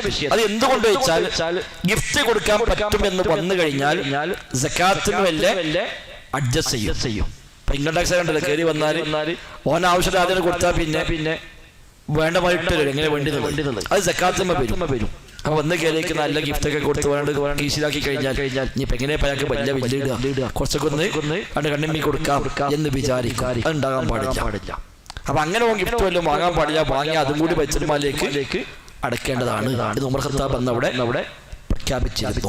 അപ്പൊ ഇതൊക്കെയാണ് സക്കാത്തിന്റെ അവകാശികൾ നമ്മുടെ നാട്ടിൽ പൊതുവെ ഉള്ളത്. അതിൽ ഫഖീർ മിസ്കീന്, കടബാധ്യതയുള്ള ആള്, വഴി യാത്രയിൽ ഒരു നാട്ടിൽ വന്ന് പെട്ട ഒരാള്, മതത്തിലേക്ക് മനസ്സെടുത്ത് വന്ന ഒരാള്. ഈ 5 വകുപ്പാണ് നമ്മുടെ നാട്ടിൽ ഏറ്റവും അധികം ഉണ്ടാവുന്നത്. പിന്നുള്ളത് ഫീ സബീലില്ലാ എന്ന 8ാമത്തെ വിഹിതം. അള്ളാഹുവിന്റെ മാർഗത്തിൽ ഫീ സബീലില്ലാ. അള്ളാഹുവിന്റെ മാർഗത്തിൽ എന്ന് പറയുമ്പോൾ എല്ലാം അള്ളാഹുവിന്റെ മാർഗത്തിലാണ്. പക്ഷേ നബി തങ്ങളുടെ കാലത്ത് ഫീ സബീലില്ലാ എന്ന് വിനിയോഗിച്ചത് യുദ്ധ ഫണ്ടിലേക്കാണ്. ഇസ്ലാമിക രാജ്യത്തെ യുദ്ധ ഫണ്ട് അവിടുത്തെ സൈന്യങ്ങളുടെ ആവശ്യങ്ങൾക്ക്, ഓല ഭക്ഷണത്തിന്, ഓല ശമ്പളത്തിന്, ഇങ്ങനെ മതത്തിന് വേണ്ടി ത്യാഗം ചെയ്യുന്ന, യുദ്ധം ചെയ്യുന്ന സൈനികർ, അവർക്ക് വേണ്ടിയാണ് നബിയുടെ കാലത്ത് അത് ഉപയോഗിച്ചത്. അപ്പൊ ഇസ്ലാമിക രാജ്യത്ത് അങ്ങനത്തെ പോലീസുകാർക്ക്, പട്ടാളക്കാർക്കൊക്കെ വേണമെങ്കിൽ ആ ഒരു 8-1 വേണമെങ്കിൽ ഉപയോഗിക്കാം. നമ്മുടെ നാട്ടിൽ പൊതുവെ അതില്ല. അപ്പൊ ഇവിടെ ഫീ സബീലില്ലാ അതില്ലാത്തോണ്ട് പള്ളി ഉണ്ടാക്കാനും മദ്രസ ഉണ്ടാക്കാനൊക്കെ ഒക്കെ ഫീ സബീലില്ലേ എന്ന് പറയുന്ന അത്ര തന്നെ ന്യായമല്ല. അത് ഫീ സബീലിൽ നബിയുടെ കാലത്ത് അതിലേക്ക് ഉപയോഗിച്ചു. ഇത് നമുക്കതില്ലെങ്കിൽ അത് വേണ്ട. ഇതുപോലെ അടിമോചനമൊന്നുമില്ല. അതുകൊണ്ട് അടിമോചനത്തിന് പകരം വാളന്തി വയ്ക്കത് ചെലവഴിക്കാം എന്ന് പറയാൻ പറ്റുന്നല്ലോ. അപ്പൊ ഇവിടെ നമ്മളതില്ലെങ്കിൽ അതില്ലാതെ വെക്കാൻ നല്ലത്. ഫീ സബീൽ ഏറി വന്നാൽ അങ്ങനെ ഒരു മതത്തിന് വേണ്ടി ത്യാഗം ചെയ്ത് മതത്തിന് വേണ്ടി ഇറങ്ങി പുറപ്പെടുന്ന, അതോ അർത്ഥം പറഞ്ഞ മതവിദ്യാർത്ഥികളൊക്കെ ഒരാളങ്ങനെ എല്ലാം ഒഴിവാക്കി ദീൻ പഠിക്കാൻ വേണ്ടി ആദ്യമായി അയാൾ വന്ന അയാൾ സമൂഹത്തിനും മതത്തിനും ഉപകാരപ്പെടാൻ വേണ്ടി അയാൾക്ക് വളരെ ലാഭമൊന്നുമില്ല. അയാൾ അതിനു വേണ്ടി മാത്രം ജീവിതം മാറ്റിവെച്ച ഒരാള് എങ്കിൽ അവിടെ വേണമെങ്കിൽ ഏറി വന്നാൽ ഒരു വിഹിതം കൊടുക്കാം എന്ന് ഇത്തരം രാജ്യങ്ങളിൽ ചില പണ്ഡിതന്മാർക്ക് ഫത്വ കാണാം. ഇങ്ങനത്തെ രാജ്യത്തൊക്കെ ചില പള്ളികൾ ഉണ്ടാക്കണം, മദ്രസകൾ ഉണ്ടാക്കണം, സ്ഥാപനങ്ങൾ ഉണ്ടാക്കണം, ഇനി അതൊക്കെ കഴിഞ്ഞ് സക്കാത്ത് വേറെയും കൊടുക്കണം എന്ന് വരുമ്പോ ഈ 2.5% എത്രയോ അപ്പുറത്തേക്ക് നമ്മൾ ചെലവഴിക്കേണ്ടി വരും. അപ്പൊ അങ്ങനെയൊക്കെയുള്ള ഒരു ഇസ്ലാമികമല്ലാത്ത രാജ്യത്ത്, ന്യൂനപക്ഷ മുസ്ലിമുകളുടെ രാജ്യത്ത് അവിടെയൊക്കെ വേണമെങ്കിൽ അങ്ങനത്തെ ഒരു മാർഗത്തിൽ ദൈവത്തിന്റെ വഴിയിൽ ഒക്കെ വേണമെങ്കിൽ വിനിയോഗിക്കാം എന്ന് ചില പണ്ഡിതന്മാരുടെ ഫത്വകളൊക്കെ ഉണ്ട്. കുറച്ചുകൂടി സൂക്ഷ്മത അത് അല്ലാതിരിക്കലാണ് നമുക്ക് നല്ലത്. ഫീ സബീലില്ലാ യുദ്ധ ഫണ്ടിലേക്ക് അന്ന് ഉപയോഗിച്ചെങ്കിൽ നമ്മളും യുദ്ധ ഫണ്ട് ഉണ്ടാവും, ആളുടെ നാട്ടിൽ ഉപയോഗിക്കാം. ഇല്ലാത്തത് ആ വകുപ്പില്ല എന്ന് മനസ്സിലാക്കി അല്ലാത്ത വഴിയിലേക്ക് ചെലവഴിക്കാം.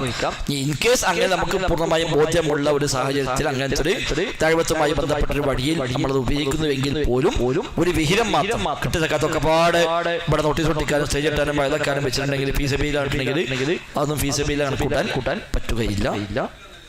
8 അവകാശികൾ ഒരു അവകാശിയാണ്.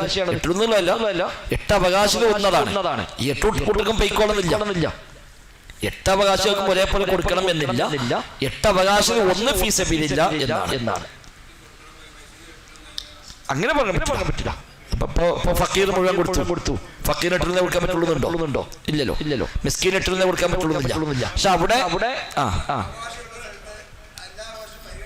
അതെ, അവകാശികളെല്ലാം ഉണ്ടെങ്കിൽ എല്ലാ അവകാശവും പരിഗണിക്കാം.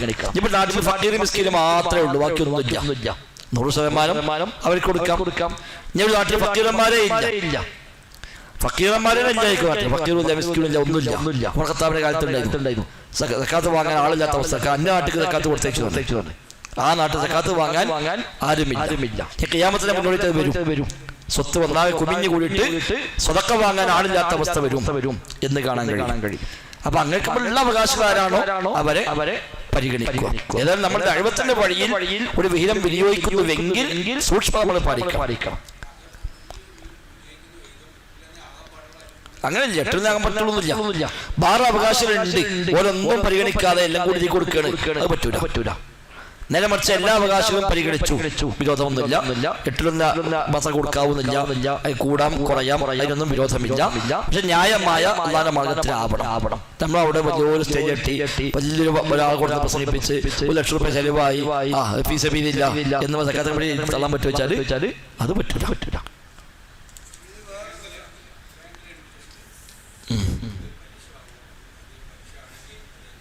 ഇങ്ങനെ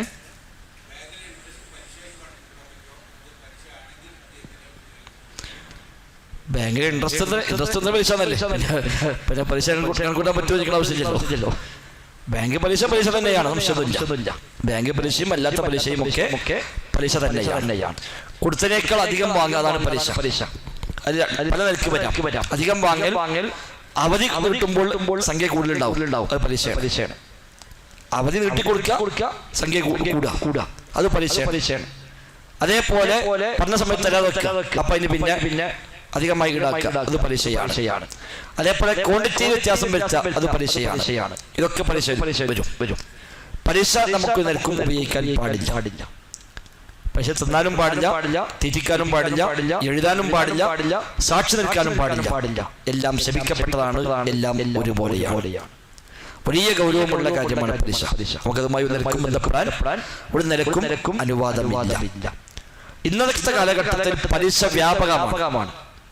പലിശ കൊണ്ട് പരീക്ഷിക്കപ്പെട്ട ഒരു തലമുറയാണ് നമ്മൾ. ഗൂഗിൾ പേ കൂടി വന്നതോടുകൂടി ഒന്നും അറിയില്ല, പലിശയും മറ്റും മറിച്ചൊന്നും അറിയില്ല.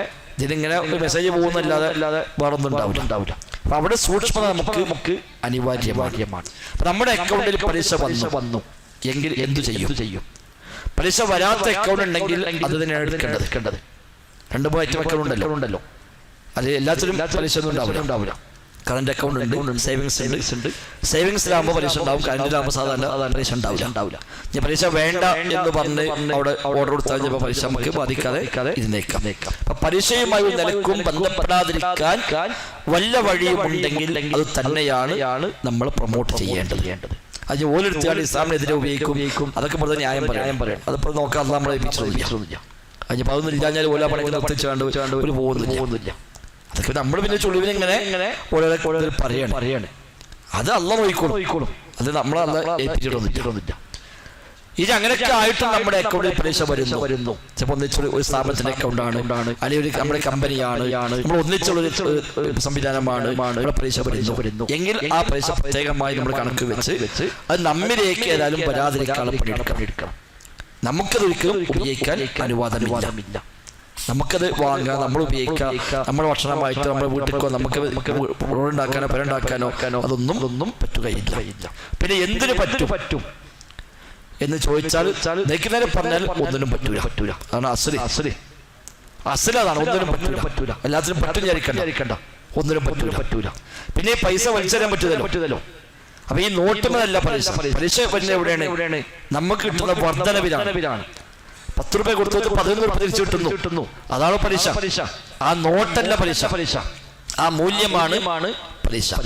അതുകൊണ്ട് ഇന്നത്തെ കാലത്ത് പലിശ വ്യാപകമായി വന്നപ്പോൾ ഇന്നത്തെ ഇസ്ലാമിക ലോകത്തെ പണ്ഡിതന്മാർക്ക് ചർച്ച ചെയ്തുകൊണ്ട് അവര് പറഞ്ഞു നമുക്ക് ഏതായാലും പറ്റൂല. എന്നാൽ മറ്റൊരാൾക്ക് ഇത് ഉപകാരപ്പെടുന്നുവെങ്കിൽ അയാളെ സംബന്ധിച്ച് പലിശയുമല്ല. കാരണം അയാൾ പൈസ കൊടുത്തിട്ട് അധികം വാങ്ങലല്ലോ, അയാൾക്ക് പലിശയില്ല, നമുക്കാണ് പലിശ. അത് നമ്മൾ പലിശന്റെ ഉടമക്കാൻ ഒരു നിരക്കും അത് വിനിയോഗിക്കാൻ വകുപ്പില്ല. എങ്കിൽ അല്ലാത്തൊരാൾക്ക് ഒരു പൊതു നന്മക്കോ മറ്റോ അയാൾ വിനിയോഗിക്കട്ടെ. കാരണം ആ പണം നഷ്ടപ്പെടുത്താൻ പറ്റില്ല, ചെയ്ത് ഒഴിവാക്കാൻ പറ്റൂലല്ലോ, കീറിക്കളഞ്ഞ് ഒഴിവാക്കാൻ പറ്റൂല. അപ്പൊ പിന്നെ അത് എന്ത് ചെയ്യും? അപ്പൊ അത് അങ്ങനത്തെ ഒരു പൊതു നന്മയിലോ അല്ലെങ്കിൽ ആ നിലക്കുള്ള വഴിയിലൊക്കെ ഉപയോഗപ്പെടുത്തിക്കോട്ടെ എന്ന് പറഞ്ഞിട്ട് അവിടെയൊക്കെ സൂക്ഷ്മത ആവശ്യമുണ്ട്. അതൊക്കെ അതിലൊക്കെ നമുക്കൊരു തീരെ ശ്രദ്ധയില്ലാതെ ഒരു അലസത എന്നുള്ളത് ഏതായാലും വന്നുകൂടാ. ചിലർ പറയും പലിശ കൊണ്ട് കുടുങ്ങിയ മനുഷ്യന്മാർ ബാങ്കിൽ തന്നെ ലോൺ എടുത്തു ആകെ എടുക്കാറായി, അവർക്ക് കൊടുക്കാം. പക്ഷെ അവിടെ ഒരു ശ്രദ്ധ നമുക്ക് വേണം. പലിശ ലോൺ കൊടുക്കാം, ഒന്ന് ലോൺ എടുക്കാൻ തന്നെ പാടില്ല. അവന് എടുത്തു കൊടുക്കാന്നുള്ളത് ശരിയല്ലോ. എന്തെങ്കിലും കൊടുക്കുന്ന ഉറപ്പെടുത്താൽ അള്ളാഹു പ്രഖ്യാപിച്ച സംഗതിക്ക് ഞാൻ കുടുങ്ങിയിട്ട് അർത്ഥമൊന്നുമില്ല. എന്ന് അല്ലാഹു പറഞ്ഞത്. പലിശ നിങ്ങൾ അവസാനിപ്പിക്കുന്നില്ലെങ്കിൽ അല്ലാഹുവിൽ നിന്നും റസൂലിൽ നിന്നുള്ള യുദ്ധ പ്രഖ്യാപനത്തിന് നിങ്ങൾ തയ്യാറായിക്കൊള്ളുക എന്നാണ്. അല്ലാഹു യുദ്ധം പ്രഖ്യാപിച്ചിരിക്കുന്നു, റസൂൽ യുദ്ധം പ്രഖ്യാപിച്ചിരിക്കുന്നു. അല്ലാഹുവിനും റസൂലിനും ഏറ്റുമുട്ടാൻ ധൈര്യമുണ്ടോ? റെഡി ആയിക്കൊള്ളി അല്ലാഹു പറയുന്നത്. അപ്പൊ അതിനടുത്ത് റെഡി കാണ്ട് പോകാൻ പെട്ട് കുടുങ്ങിയിട്ട് ഞാൻ കുടുങ്ങിയത് വന്നാൽ വല്ല അർത്ഥമുണ്ടോ? അവൻ കൊടുക്കുന്ന ഉറപ്പാണ്. അല്ലാഹു യുദ്ധം ചെയ്യാൻ അടുക്കാൻ പറ്റാം. അവൻ കൊടുക്കുന്ന ഉറപ്പാണ്. അവൻ രക്ഷപ്പെടുത്താൻ നമ്മളൊക്കെ വിചാരിച്ചാലും രക്ഷപ്പെടുത്താൻ കഴിയില്ല. ഇന്നതുള്ള പ്രശ്നം എന്ന് വെച്ചാൽ പല ആളുകളും ലോൺ എടുത്ത് പലിശക്ക് പലിശ വന്ന് അവസാനം ജപ്തി നോട്ടീസ് വരുമ്പോഴാണ് ഒരു മണ്ടി വരിക. പള്ളിക്കാരും മണ്ടി സക്കാത്ത് പറ്റിക്കാരും പാടില്ല, നമ്മളൊക്കെ വരലപ്പോഴാണ് നോട്ടീസ് വന്നിട്ടുണ്ട്. എന്താ കാട്ടുക? പലിശന്റെ ഗൗരവം ആലോചിച്ചാണ് ഇന്നേ വരെ ഒരാളും വന്നിട്ടില്ല. എന്റെ അടുത്തൊക്കെ ഒരു ദിവസം ഒരു കേസ് വരാത്തില്ല. പലിശ കൊണ്ട് കുടിക്കാൻ മനുഷ്യന്മാരെ ഒന്നും വന്നിട്ടുണ്ട്. പക്ഷെ ഇവിടൊക്കെ എപ്പോഴാ വരിക? ഇത് മെരിക്കമാല വന്നിട്ട് അവസാനം അടക്കാനും കഴിയില്ല, ഇത് ബാങ്ക് ജപ്തി ചെയ്യാൻ പോവാണ്. ആ ബേജാറാണ്. അല്ലാണ്ട് പലിശ എടുത്തു പോയി ഞാൻ മരിച്ചപ്പോ എന്താ കാട്ടുക, പല്ലോത്ത് കുടുങ്ങോലോ, രക്ഷപ്പെടുത്തി തരുമോ എന്ന് ചോദിച്ചുകൊണ്ട് ഒരാളും ഇന്നേ വരെ വന്നിട്ടില്ല. അപ്പൊ ഓനെ നമ്മൾ സഹായിക്കാൻ വിചാരിച്ചിട്ടും വലിയ കാര്യം ഉണ്ടാവുന്നില്ല. നമ്മൾ കൊണ്ടുപോയി കമ്മിറ്റി പൈസ ഉണ്ടാക്കി അടിച്ച് ഓനെ സംഭവിക്കാണ്ട് അടുത്ത ലോൺ എടുക്കും. അങ്ങനത്തെ ആളെ സഹായിക്കാൻ പോകും വേണ്ട. എന്നാ ഒരാൾക്ക് ഒരു പഴയ കാലത്ത് തീരുന്നില്ല നടന്ന ആളാണ്, അന്ന് ലോണൊക്കെ എടുത്തു, പിന്നെ തൗഹീദൊക്കെ മനസ്സിലാക്കി ഓൻ സജീവമായിട്ട് വന്നു, ഓന് വിഷമുണ്ട്, ഓൻ എങ്ങനെയൊക്കെ കഴിച്ചായി കിട്ടിയാൽ ഇനി ആ വഴിക്ക് ഉണ്ടാവില്ല എന്നൊരു ഒരവസ്ഥയൊക്കെ ഉണ്ടെങ്കിൽ അവിടെ വേണേ നമുക്കൊന്ന് പരിഗണിക്കാം. അതേപോലെ പൊതു ആവശ്യങ്ങൾ ചിലരൊക്കെ പറയുന്നു. നമുക്ക് മാത്രമായി ഉപകാരം കിട്ടാത്ത പൊതുവായ വല്ല ആവശ്യങ്ങൾ, അല്ല പൊതു റോഡുകളോ അല്ലെങ്കിൽ അങ്ങനെ പൊതു സ്ഥാപനത്തിൽ എന്തെങ്കിലും പൊതു വസ്തുക്കളോ അങ്ങനത്തെ ഒക്കെ വേണമെങ്കിൽ ഒരാൾ ഉപയോഗിച്ചോട്ടെ. അതൊക്കെ പറ്റിയിട്ടല്ല, അതൊക്കെ ചെയ്യാൻ പറ്റിയിട്ടൊന്നല്ല. പക്ഷേ അത് കഴിയില്ല. ഇന്നത്തെ അവസ്ഥ അതാണ്.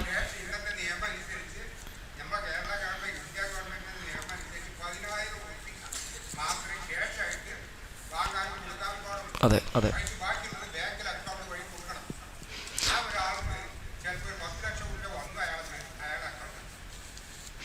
ഞാൻ പറഞ്ഞത് ഈ കാലത്ത്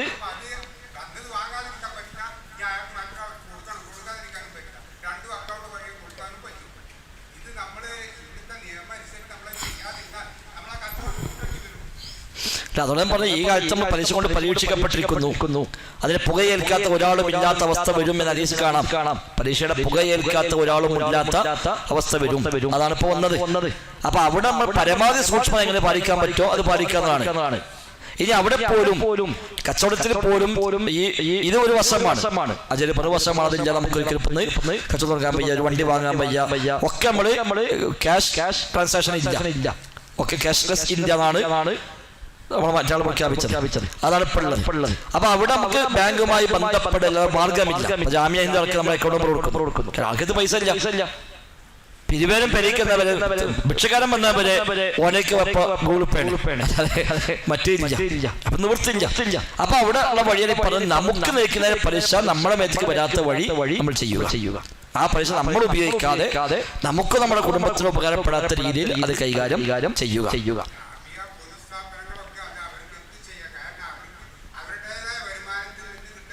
അതെ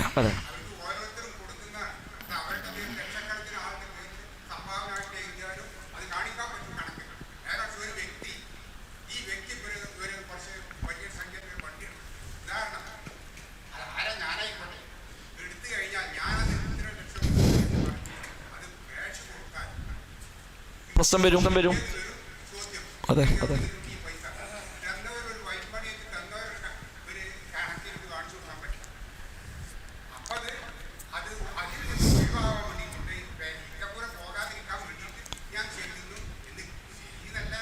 ലോൺ എടുക്കേ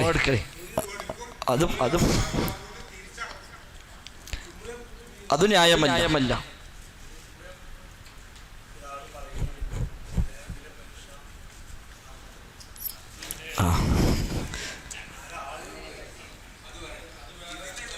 അതായത് ഇപ്പോ ചില ബിസിനസ് ആരംഭിക്കാൻ ലോൺ എടുക്കാതിരിക്കാൻ കഴിയില്ല എന്നൊക്കെ പൊതുവെ അങ്ങനെ പറഞ്ഞു അങ്ങനെ ആയതാണ് ഒരു പരിധി വരെ. അവിടെയൊക്കെ നമുക്ക് ചില വഴികളുണ്ട്. ചില വഴികൾ അതിലൊക്കെ ഉണ്ട്. എല്ലാ ബിസിനസ്സിലും നമുക്ക് അങ്ങനെ ലോൺ എടുത്തേ പറ്റുള്ളൂ എന്നില്ല, ഇത് ധാരണയാണ്. ഈ റമദാനിൽ നമ്മൾ ചെയ്യുന്നൊരു പണിയുണ്ട്. എല്ലാ ദിവസവും വൈകുന്നേരം 5 മണി മുതൽ 6 മണി വരെ വലിയ വലിയ ബിസിനസ്സുകാർക്ക് മാത്രമുള്ള ഒരു സെഷനുണ്ട്. ഒരു ദിവസം ഒരാൾക്കേ കൊടുക്കുള്ളൂ, ഒരു ബടാ പൈസക്കാരൻ. അതായത് ജീവിതത്തില് ധാരാളം തോന്നുന്നു. പിന്നെ അയാളുടെ ഇപ്പോഴത്തെ ആസ്തി ആയിരക്കണക്കിന് കോടിയാണ്. ആയിരക്കണക്കിന് കോടി ആസ്തിയുള്ള വേൾഡ് വൈഡായി ബിസിനസ് ചെയ്യുന്ന തൗഹീദുള്ള ഒരു മനുഷ്യൻ. ജീവിതത്തിൽ അയാൾ ഇന്നേ വരെ ബാങ്ക് പലിശ തൊട്ടിട്ടില്ല, ഒരു ലോണും അയാൾ എടുത്തിട്ടില്ല. അപ്പൊ അയാൾ നമ്മളൊക്കെ പോയി കണ്ട് സംസാരിച്ചപ്പോ അയാളുടെ ജീവിതം എല്ലാവർക്കും ഒരു മാതൃകയാണ്. ആയിരക്കണക്കിന് കോടിയുടെ ബിസിനസ് അയാൾക്കുണ്ട്, ഒരു ലോണും അയാൾ എടുത്തിട്ടില്ല.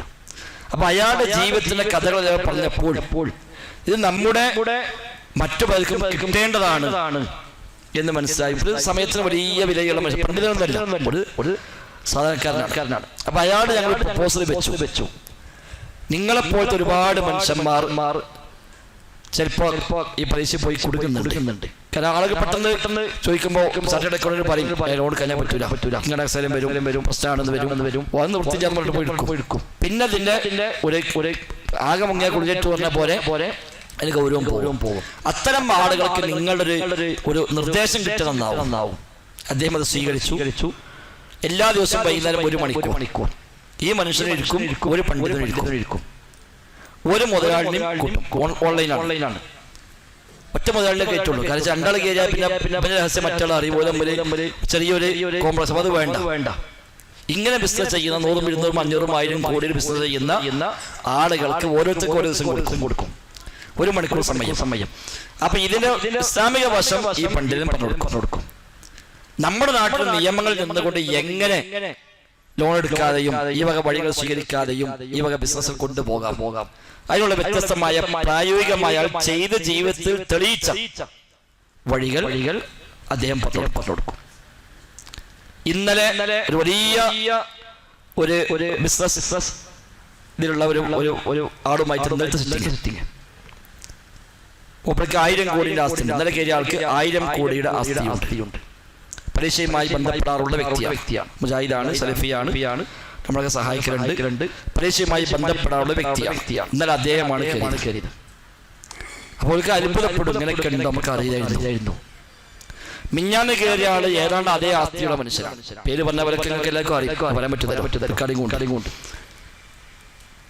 അദ്ദേഹം വലിയ ആസ്തിയുണ്ട്, ഒരുപാട് ബിസിനസ് ശൃംഖലകളുണ്ട്. അയാളും ഇതേപോലെ ഇന്നേ വരെ ലോൺ എടുത്തിട്ടില്ല. അയാളാണ് മിഞ്ഞാന്ന് കയറി. അല്ല, നമ്മളെ മലയാളി, നമ്മളെ അങ്ങനെയും അതല്ല, അയാളെ ബിസിനസ് ഒക്കെ ഇവിടെ ഇന്ത്യയിലും കേരളത്തിലുമാണ്. അതെ, നമ്മൾ ഗൾഫിലല്ല, എല്ലാവരും ഗൾഫിലേക്ക് പോയിട്ടുണ്ടാവുന്നല്ലാതെ എല്ലാവരും പോയിട്ടില്ല. അപ്പൊ മിഞ്ഞാന്ന് കയറിയ ആള് വലിയ അറിയപ്പെട്ട ആളാണ്, ധാരാളം ബിസിനസ് ഉള്ള ആളാണ്. അയാളുടെ വാപ്പാണ് നിർബന്ധമായിരുന്നു എന്ത് തുടങ്ങിയാലും കുഴപ്പമില്ല, പരിശ്രമം തൊട്ടുകൊണ്ട് ഒരു ബിസിനസ് ചെയ്യാൻ പാടില്ല. വാപ്പ മരിച്ചുപോയി, വാപ്പ നിർബന്ധം പിടിച്ചു. അങ്ങനെ വാപ്പാന്റെ നിർബന്ധത്തിൽ അന്ന് പരിശ്രമം തൊടാതെ തുടങ്ങി. ഇന്നും അദ്ദേഹം പരിശ്രമം തൊട്ടു. അപ്പൊ അയാളും മിഞ്ഞാത്ത ആള്.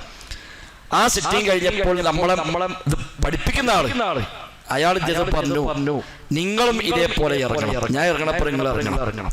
ജീവിതത്തിൽ ചെയ്ത് ഇതിന്റെ എല്ലാ വശങ്ങളെയും ഓവർടേക്ക് ചെയ്ത ഒരാൾ പറയുന്നതും വെറുതെ പ്രസംഗിച്ചപ്പോൾ ഞാൻ പ്രസംഗിക്കുമ്പോൾ പറയുന്നത് പറഞ്ഞാൽ മതി, അരീസ് കോതിയാൽ മതി, ഇവിടെ തുടങ്ങി വെക്കണം, അപ്പം അറിയാന്നറിയാം. തുടങ്ങി വിജയിച്ച് എല്ലാ വെല്ലുവിളിയും അതിജീവിച്ച് നിലനിന്ന ഒരാൾ പറയുമ്പോൾ അത് നടക്കുന്നു മനസ്സിലാവും. നടക്കായില്ല, നടക്കും. ഡെയിലി 1 മണിക്കൂർ അയാളതുണ്ട്. പിന്നെ പേരെന്നെ എന്താണ്, വെബ്സിൻ ബിസിനസിന്റെ വെബിനാറിലൂടെ ബിസിനസ് അതൊക്കെ വെബ്സിന്റെ പേരിട്ടാണ്. അപ്പൊ ആളുകൾ ക്യൂ ആയി നമ്മളൊക്കെ ഒത്തിരി പിടിച്ച് കൊണ്ടുവരും. വലിയ മനുഷ്യന്മാരെ നമ്മളൊക്കെ ഇങ്ങനെ സ്വകാര്യത്തിൽ വിളിച്ച് ഇങ്ങനെ പരിപാടി നിങ്ങൾ കയറണം എന്ന് പറഞ്ഞിട്ട് ഓരോരുത്തർക്ക് ടൈം എടുത്ത് ഓരോരുത്തർ കയറ്റിക്കൊണ്ട് അപ്പൊ കയറിയവരൊക്കെ പറയുന്ന വലിയ ഒരു സംരംഭമായി. ഇത് ചെറിയ കാര്യമല്ല. ഇങ്ങനത്തെ ഒരു നിയമോപദേശം ജീവിതത്തിൽ കിട്ടുക. നമ്മൾ ചില ചാർട്ടേഡ് അക്കൗണ്ടന്മാർ പലപ്പോഴും മുസ്ലിമിനെ കൊള്ളുന്നില്ല, പല ജാതി ഉണ്ടാകും. ബോർഡ് ചോദിക്കുമ്പോൾ ആദ്യമായിട്ട് പറയും ഇത് ഒരിക്കലും ലോൺ എടുക്കാതെ തുടങ്ങാൻ പറ്റൂല എന്ന് പറയുന്നു. ഒരു വശം അപ്പുറത്തുണ്ട്. നമ്മൾ സൂക്ഷ്മത പാലിച്ച് അതിൽ കുറച്ചുകൂടെ ഒക്കെ ശ്രദ്ധ വയ്ക്കുകയാണെങ്കിൽ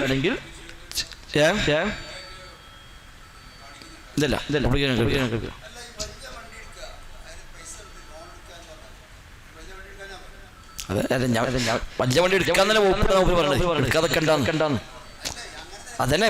അതൊരു വശം. സെക്കൻഡ് ഹാൻഡ് എടുക്കാം, ഒരു സോഴ്സിൽ കൊടുത്തു പിറ്റേന്ന് വിറ്റാലും സെക്കൻഡ് ഹാൻഡ് ആണ്. അപ്പൊ ഈ പ്രശ്നമൊന്നുമില്ല. ഇനി അതല്ലാത്തെടുക്കാം. ഇയാൾ പറയണ ഈ ക്ലാസ് എടുക്കുന്ന ആള് പറയാണ് അദ്ദേഹം ചെന്നൈയിൽ അതൊരു ബിസിനസ് ആരംഭിച്ചു. അപ്പൊ അവിടെ വന്ന് അവിടെ ഇൻവെസ്റ്റ്മെന്റ് തുടങ്ങി ഒക്കെ ആയി വന്നപ്പോ ലോൺ എടുക്കാതെ മുന്നോട്ട് പോകാൻ പറ്റൂല, നിർബന്ധമായി വന്നു. അപ്പൊ അദ്ദേഹം ഞാൻ ആലോചിച്ചു ലോൺ എടുത്ത് ബിസിനസ് ഉഷാറാക്കി കൊണ്ടുവരാം, എന്റെ സ്വർഗം പോകും. ഇത് വേണ്ട വെച്ചാൽ ബിസിനസ് പൊളിയും, എന്റെ സ്വർഗം നിലക്കും. എന്ത് വേണം ഞാൻ ആലോചിച്ചു. അപ്പൊ എനിക്ക് തോന്നി ബിസിനസ് വേണ്ട, സ്വർഗം മതി. ആ തുടങ്ങിയത് മുഴുവൻ ഒഴിവാക്കിയിട്ട് അത് അടച്ചു പൂട്ടി പോന്നു പറഞ്ഞു. അത് പൂട്ടിട്ട് പോന്നു. പക്ഷെ അതിന്റെ 10 ഇരട്ടി എനിക്ക് പഠിച്ചോ പറഞ്ഞു. അത് പൂട്ടിയോ നഷ്ടമൊന്നും വന്നില്ല. ആ യക്കീനാണ് അതിനാവശ്യം. അപ്പൊ അതാണ് നമ്മൾ ആളുകളെ പഠിപ്പിക്കേണ്ടത്. നമ്മളാണെങ്കിൽ പറഞ്ഞു വെച്ചാൽ അങ്ങനെ പൊതുവെ അങ്ങനെ ആയിട്ടുണ്ട് എല്ലാവർക്കും. ഒരു വണ്ടി എടുക്കണമെങ്കിൽ ലോൺ എടുക്കാൻ പറ്റൂല, ഒരു പിന്നെ ഭൂമി വാങ്ങിയാൽ ലോൺ എന്ത് കാണിക്കാൻ പറ്റൂല എന്നൊക്കെയുള്ള ധാരണ പൊതുവെ ഉണ്ട്. നിയമം അത് തന്നെയാണ്. പക്ഷെ അതിനൊക്കെ മറികടക്കാൻ ഇവിടുത്തെ നിയമങ്ങളിൽ തന്നെ പഴുതുകൾ പഴുതുമുണ്ട് എന്നാണ് ആ രംഗത്തുള്ള. എനിക്ക് പറയാറില്ല, ഞാൻ ഒരാളുമല്ല. ആ രംഗത്തുള്ള ആളുകൾ പറയുന്നു അതിലൊക്കെ നിയമപരമായി തന്നെ മുന്നോട്ട് പോകാൻ വ്യത്യസ്തമായ വഴികൾ. പക്ഷെ നമ്മുടെ ഒരു കണിശമായ നിലപാടുണ്ടായാൽ മതി. എന്ത് വന്നാലും എനിക്ക് ഹറാമായ വഴി വേണ്ട എന്ന് ഒരു ഉറച്ച ബോധം ഉണ്ടെങ്കിൽ അത് കഴിയും എന്നാണ് അവരൊക്കെ പറയുന്നത്. ഇനി ഈ ഇവിടെ വന്ന് കുറേ ഉണ്ട്. നിങ്ങൾക്ക് എപ്പോഴും ചോദിക്കാറ്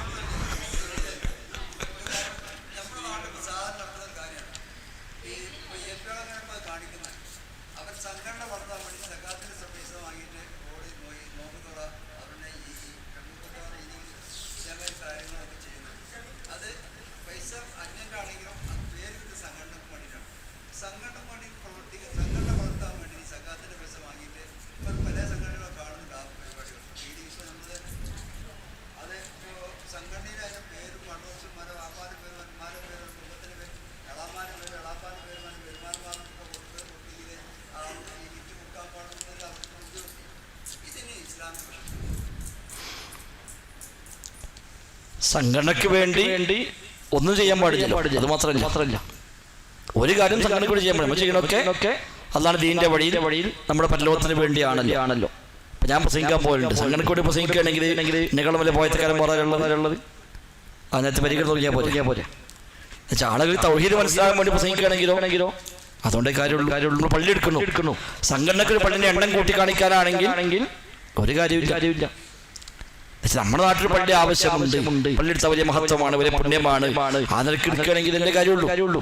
നമ്മുടെ സംഘടനക്ക് എത്ര പള്ളിയുണ്ട്, 10 പള്ളികൾ വന്നാൽ ഇത്ര എണ്ണം പൂർത്തിയാകും എന്നാണെങ്കിൽ മണിക്ക് പോകേണ്ട കാര്യമില്ല. ഏതോ അങ്ങനത്തെ സാമൂഹ്യക്ഷേമ പ്രവർത്തനത്തിന് സ്വാഭാവികമായ സംഘടനകൾ നേട്ടം ഉണ്ടാകും. ഇത് വേറെ കാര്യം. സ്വാഭാവികമായെന്ന് വെച്ചാൽ ചിലപ്പോൾ 4 ആൾ മാറി ഒരു കൂട്ടായ്മയ്ക്ക് വന്നു. അതുകൊണ്ടും കൂട്ടായ്മയ്ക്ക് എന്താ കാര്യമുള്ളത്? ദൈവത്തിൽ കുറച്ചുകൂടി ആളെ കിട്ടി. സംഘടന മെമ്പർഷിപ്പ് കഴിഞ്ഞാൽ ഇത്രയായിരുന്നു, ഈ വർഷം മെമ്പർഷിപ്പ് കൂടി എന്ന് പറയുകയാണെങ്കിൽ ആ സംഘടന നമുക്ക് ആവശ്യമൊന്നുമില്ല. മെമ്പർമാരെ എണ്ണം കാണിച്ച്, അതിന് വലിപ്പം കാണിച്ച്, അതിന്റെ ആസ്തി കാണിച്ച് ഞങ്ങൾക്ക് എത്ര ഉണ്ട് പറയാനാണെങ്കിൽ അത് പറഞ്ഞെടുക്കാന്നല്ലാതെ അതുകൊണ്ട് പ്രത്യേകിച്ച് കാര്യമൊന്നും ഉണ്ടാവില്ല. അപ്പൊ സംഘടനയ്ക്ക് വേണ്ടി നമ്മളാരും ഒരു പണിയും ചെയ്യേണ്ടതില്ല, നമ്മളാരും ചെയ്യലുമില്ല. എന്നാൽ സംഘടനാപരമായി ആളുകളിൽ നിന്ന് പണം പിരിച്ചെടുക്കുന്ന സംഘടനകളാകുമ്പോൾ ജനങ്ങളിൽ നിന്ന് പൊതുവായി നമ്മൾ ഔട്ട് ചെയ്തുകൊണ്ട് പണം സ്വരൂപിക്കുക. അപ്പൊ ഈ കൊടുക്കുന്ന ആൾക്കാർ കൊടുത്തുപോയി ഇതിഞ്ഞ് അർഹതയ്ക്ക് കിട്ടുമോ ഇല്ലേ അതൊന്നും അയാൾ അന്വേഷിക്കാൻ വരൂല. അയാൾ വിശ്വസിച്ച് പൈസ കൊടുത്തു. ഇനി ഓലയിക്കോട്ടെ, അയാൾ ബാക്കിൽ കൂടി ഇതിന്റെ പൈസ കൊണ്ട് നിങ്ങൾ കാട്ടി ആർക്കെ കൊടുത്തു, അയാൾക്ക് അർഹത ഉണ്ടോ എന്ന് അയാൾ ചോദിക്കൂല. അപ്പൊ പൊതു ഫണ്ടാകുമ്പോൾ സ്വന്തം ഫണ്ട് കൊടുക്കുന്നതിനേക്കാൾ ഏറെ സൂക്ഷ്മത നമ്മളിത് പാലിക്കേണ്ടതുണ്ട്. അപ്പൊ സംഘടന നയങ്ങളൊക്കെ ഇന്ന യോഗ്യത ഉള്ളവർക്ക് കൊടുക്കാവൂ എന്ന് പറയും. അത് തെറ്റല്ല. അതെന്താ വെച്ചാൽ ഈ സൂക്ഷ്മത പാലിക്കാൻ വേണ്ടിയാണ്. അത് ചില ആളുകൾ പൈസ പിരിച്ചു, എനിക്ക് വേണ്ടപ്പെട്ട കുറച്ച് ആളുണ്ട്, ഞാൻ ഒഴുക്കാട് കൊടുത്തു. അങ്ങനെ വരാൻ പാടില്ല. എന്റെ പൈസ എന്റെ പൈസ കൊണ്ട് ഞാൻ കൊടുക്കുകയാണെങ്കിൽ എനിക്ക് കൊടുക്കാം. എല്ലാവരേക്കും നമ്മൾ ജുമായ്ക്ക് പറഞ്ഞ് പള്ളിക്കെന്ന് പറഞ്ഞ് എല്ലാവരും പൈസ തൊട്ട് ഞാനായിട്ട് വയ്ക്കാണ്ട് ഞാൻ അവിടെ എനിക്ക് പറ്റിയ കുറച്ചാൽ കൊണ്ട് കൊടുത്തിട്ടുണ്ടെങ്കിൽ അത് ശരിയല്ലല്ലോ. അപ്പൊ അതിനു വേണ്ടി ചില ക്രൈറ്റീരിയ നിശ്ചയിക്കും. ഇന്ന ലെവലിൽപ്പെട്ട ആളുകൾക്കാണ് നൽകേണ്ടത്. അപ്പൊ അത് സംഘടനയ്ക്ക് വേണ്ടി മേലിൽ മോണിറ്റർ ചെയ്യാൻ പറ്റും. അപ്പൊ നമ്മളിപ്പോ ഈ ദിവസം കൊടുത്താൽ വിസ്റ്റം ഗൈഡിൽ എൻട്രി ചെയ്യണം. അപ്പൊ എൻട്രി ചെയ്യുമ്പോൾ ആർക്ക് കൊടുത്തു, എന്താണ് അയാളുടെ പ്രത്യേകത, എന്താണ് അയാൾ എന്തുകൊണ്ടാണ് അയാൾ തെരഞ്ഞെടുക്കാനുള്ള കാരണം എന്താണ് എന്നൊക്കെ ഉണ്ടാവും. അത് ഈ കൊടുക്കുന്ന ആള് സെക്രട്ടറി പ്രസിഡന്റ് ആരെങ്കിലും അയാളതിൽ എൻട്രി ചെയ്യണം. അപ്പോഴാണ് തെറ്റായ വഴിക്ക് ഇത് കൈകാര്യം ചെയ്യപ്പെടാതിരിക്കാനുള്ള ഒരു സൂക്ഷ്മതയാണ് അവിടെ ഉദ്ദേശം. അതിനപ്പുറം ഉദ്ദേശമുണ്ടെങ്കിൽ അതിനപ്പുറത്ത് ഇതിന്റെ പേരിൽ അയാളെ എല്ലാ ഡാറ്റ ശേഖരിക്കുക, എന്നിട്ട് പിന്നെ അത് അയാൾ നമ്മളെ ഇങ്ങനെ കാലങ്ങനെ കൊണ്ടെടുക്കുക എന്നൊക്കെയാണെങ്കിൽ പറ്റൂല. അപ്പൊ വിസ്റ്റം ഗൈഡ് വഴിയാണ് സാമൂഹ്യക്ഷേമ പ്രവർത്തനങ്ങൾക്ക് നമ്മുടെ സംഘടന ചെയ്യുന്നത്. നമുക്ക് ഒരു ഗൈഡുണ്ട്, പ്ലേ സ്റ്റോറിൽ കയറിയാൽ ഡൗൺലോഡ് ചെയ്യാൻ വിസ്റ്റം ഗൈഡ്. വിസ്റ്റം സംഘടന മെമ്പർഷിപ്പുള്ള ആളുകൾക്ക് മാത്രമേ ഡൗൺലോഡ് ചെയ്യാൻ കഴിയുള്ളൂ. കഴിയില്ല. ആ ആപ്പ് കയറി കഴിഞ്ഞാൽ ഇങ്ങനെ നമ്മൾ ഈ റമദാൻ കിറ്റ് കൊടുക്കുന്ന ആളുകൾക്ക് അതിൽ എൻട്രി ചെയ്ത് കഴിഞ്ഞാൽ അയാൾ നമുക്ക് അവിടെ ലിസ്റ്റ് കിട്ടും. അപ്പൊ ഒരു ശാഖയിൽ കൊടുത്താൽ മണ്ഡലത്തിലും ജില്ലക്കും സ്റ്റേറ്റിനും ഒക്കെ നോക്കാൻ പറ്റും ആ ശാഖ ആർക്കെല്ലാം കൊടുത്തു. അയാൾ എന്തിനെല്ലാം അർഹതയുള്ള ആളാണ്. സക്കാത്ത് അർഹതയുണ്ടോ ചോദ്യം ഉണ്ടാവും. അയാൾക്ക് വീടുണ്ടോ ചോദ്യം ഉണ്ടാവും. നിത്യരോഗിയാണോ ചോദ്യം ഉണ്ടാവും. അതെന്തെന്ന് വെച്ചാൽ ഇത് ചികിത്സാ ഫണ്ട് വന്ന് വിചാരിക്കാം. ചികിത്സാ ഫണ്ട് വരുമ്പോ നീ രണ്ടാമത് ചോദിക്കേണ്ട ആവശ്യമില്ല. ഈ ഗൈഡിൽ കിട്ടും നിത്യരോഗികൾ ആരൊക്കെ ഒറ്റടിക്ക് ക്ലിക്ക് ചെയ്താൽ ആ ലിസ്റ്റ് മൊത്തം കിട്ടും. വീടില്ലാത്ത ആരൊക്കെ ഇത് കിട്ടും. കടമുള്ളവരാരൊക്കെ. ആ ഉദ്ദേശത്തിലാണ് നമ്മുടെ കൂട്ടായ്മക്ക് ഇത് ചെയ്യുന്നത്. അതിനപ്പുറത്തേക്ക് ഒരു ഉദ്ദേശം ഇതിലുണ്ടെങ്കിൽ അത് ഒരിക്കലും ആര് ചെയ്താലും ശരിയുമല്ല. നമ്മളത് സമയക്ഷേമം ചെയ്തു, അത് നമ്മള് സംഘടനക്ക് വലിയ പേരിട്ടാൻ വേണ്ടിയാണ് എന്നാണെങ്കിൽ ആ പേരിട്ടുന്നല്ലാതെ വേറെ കാര്യമൊന്നും ഉണ്ടാവുകയില്ല. അപ്പൊ സ്വന്തം ഫണ്ടിനേക്കാൾ സൂക്ഷ്മത പൊതു ഫണ്ട് കൈകാര്യം ചെയ്യുമ്പോൾ കാണിക്കണം എന്ന നിർബന്ധ ബുദ്ധി പൊതുവെ നമ്മുടെ സ്റ്റേറ്റ് മുതൽ താഴോട്ടൊക്കെ നിർദ്ദേശം കൊടുക്കുന്നുണ്ട്. അതിന്റെ ഭാഗമായ ചില വഴികൾ ഉണ്ടാവാറുമുണ്ട് എന്ന് മാത്രം. ഇവിടെ ചോദ്യങ്ങൾ ബാക്കിയുള്ളത് ഒന്ന്, ഈ കേസ് കൊടുക്കുമ്പോൾ അവർ വാങ്ങുന്ന ഡ്രസ്സ് ഇസ്ലാമികമല്ലാത്തതായാൽ അതിന് ശിക്ഷ നമുക്ക് ലഭിക്കുമോ? അങ്ങനെ പറയാൻ കഴിയില്ല. നമ്മൾ പറയണം ഇത് ഇങ്ങനത്തെ ഫണ്ടാണ്, പരമാവധി ഇസ്ലാമികമായി തന്നെയാണ് ചെയ്യേണ്ടത് എന്ന് പറയാം. നമ്മൾ നേരത്തെ പറഞ്ഞ കൊടുത്തു കഴിഞ്ഞാൽ അവരുതാണ്, പിന്നെ അവരാണ് വിനിയോഗിക്കുന്നത്. ഓര് വാങ്ങിയ ഡ്രസ്സ് ഒരു പൂർണ്ണമായി ശരിയായില്ല, അതുകൊണ്ട് ഈ പൈസ കുറ്റം കിട്ടും എന്ന് പറയാനൊന്നും നമുക്ക് കഴിയില്ല. സക്കാത്തിന്റെ പൈസ കൊടുക്കുമ്പോൾ സക്കാത്തിന്റെ പൈസയാണെന്ന് പറഞ്ഞു കൊടുക്കേണ്ടതോ പറയേണ്ടതില്ല. നിയ്യത്ത് വേണം. സക്കാത്ത് ഇബാദത്താണ്. ഇബാദത്ത് നിയ്യത്തില്ലാതെ സ്വീകാര്യമല്ല. അപ്പൊ സക്കാത്ത് ഫണ്ട് എന്ന് പറഞ്ഞാൽ നമ്മൾ ഫണ്ട് മാറ്റി വെക്കുന്നു എങ്കിൽ അത് സക്കാത്താണ് എന്ന നെയ്യത്തോടു കൂടി തന്നെയാണ് അവർ കൈകാര്യം ചെയ്യേണ്ടത്. അല്ല അപ്പൊ കഴിഞ്ഞ ഒരാൾ കടം വാങ്ങിപ്പോയിന്നു തരാൻ പറ്റിയിട്ടില്ല. അപ്പൊ നമ്മളിപ്പോ കാര്യം ചെയ്യാം, നമ്മൾ ഓരോ തരാൻ കഴിയൂല, നമ്മൾ സക്കാത്ത് കിട്ടോ പറ്റൂല. കാരണം കൊടുക്കുമ്പോൾ നമുക്ക് സക്കാത്ത് നെയ്യത്ത് ഇല്ല. അപ്പൊ സക്കാത്ത് നമ്മൾ വിനിയോഗിക്കുമ്പോൾ അത് നമ്മൾ മാറ്റി വെക്കുമ്പോൾ അല്ലെങ്കിൽ വിതരണം ചെയ്യുമ്പോൾ നിയ്യത്ത് ആവശ്യമുണ്ട്. അയാളുടെ പറഞ്ഞോളന്നില്ല, വാങ്ങുന്ന ആള് സക്കാത്താണെന്ന് അറിഞ്ഞോളം എന്നില്ല. എന്നാൽ അയാൾ സക്കാത്ത് അർഹനാണോ അല്ലെ സംശയമുണ്ടെങ്കിൽ ഉറപ്പെടുത്തണം. നമുക്ക് സംശയമുണ്ട് സക്കാത്ത് അർഹതയുള്ള ആളാണോ അല്ലെ എന്തെങ്കിലും ആയിക്കോട്ടെ എന്ന് പറഞ്ഞ് കൊടുക്കാൻ പറ്റില്ല. അർഹത ഉണ്ട് ഉറപ്പാണെങ്കിൽ നമുക്ക് പറയേണ്ട ആവശ്യമില്ല, കൊടുക്കാം. അർഹത ഉണ്ടോ അല്ലെ സംശയമാണെങ്കിൽ അത് ഉറപ്പ് വരുത്തിയിട്ട് അർഹനാണ് എന്ന് ബോധ്യമായിട്ട് നൽകാവൂ എന്ന് മാത്രം.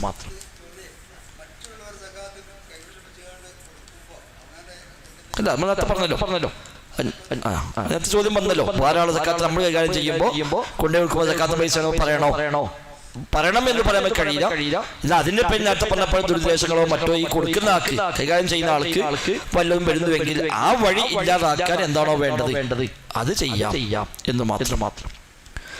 തിലാവത്തിന് സുജൂദ് ഖുർആൻ ഓതുന്നതിനിടയിൽ ഖിബിലക്ക് നേരെ ഇരുന്നിട്ട് വേണോ? അതാണ് ഇതിന്റെ അദബ്.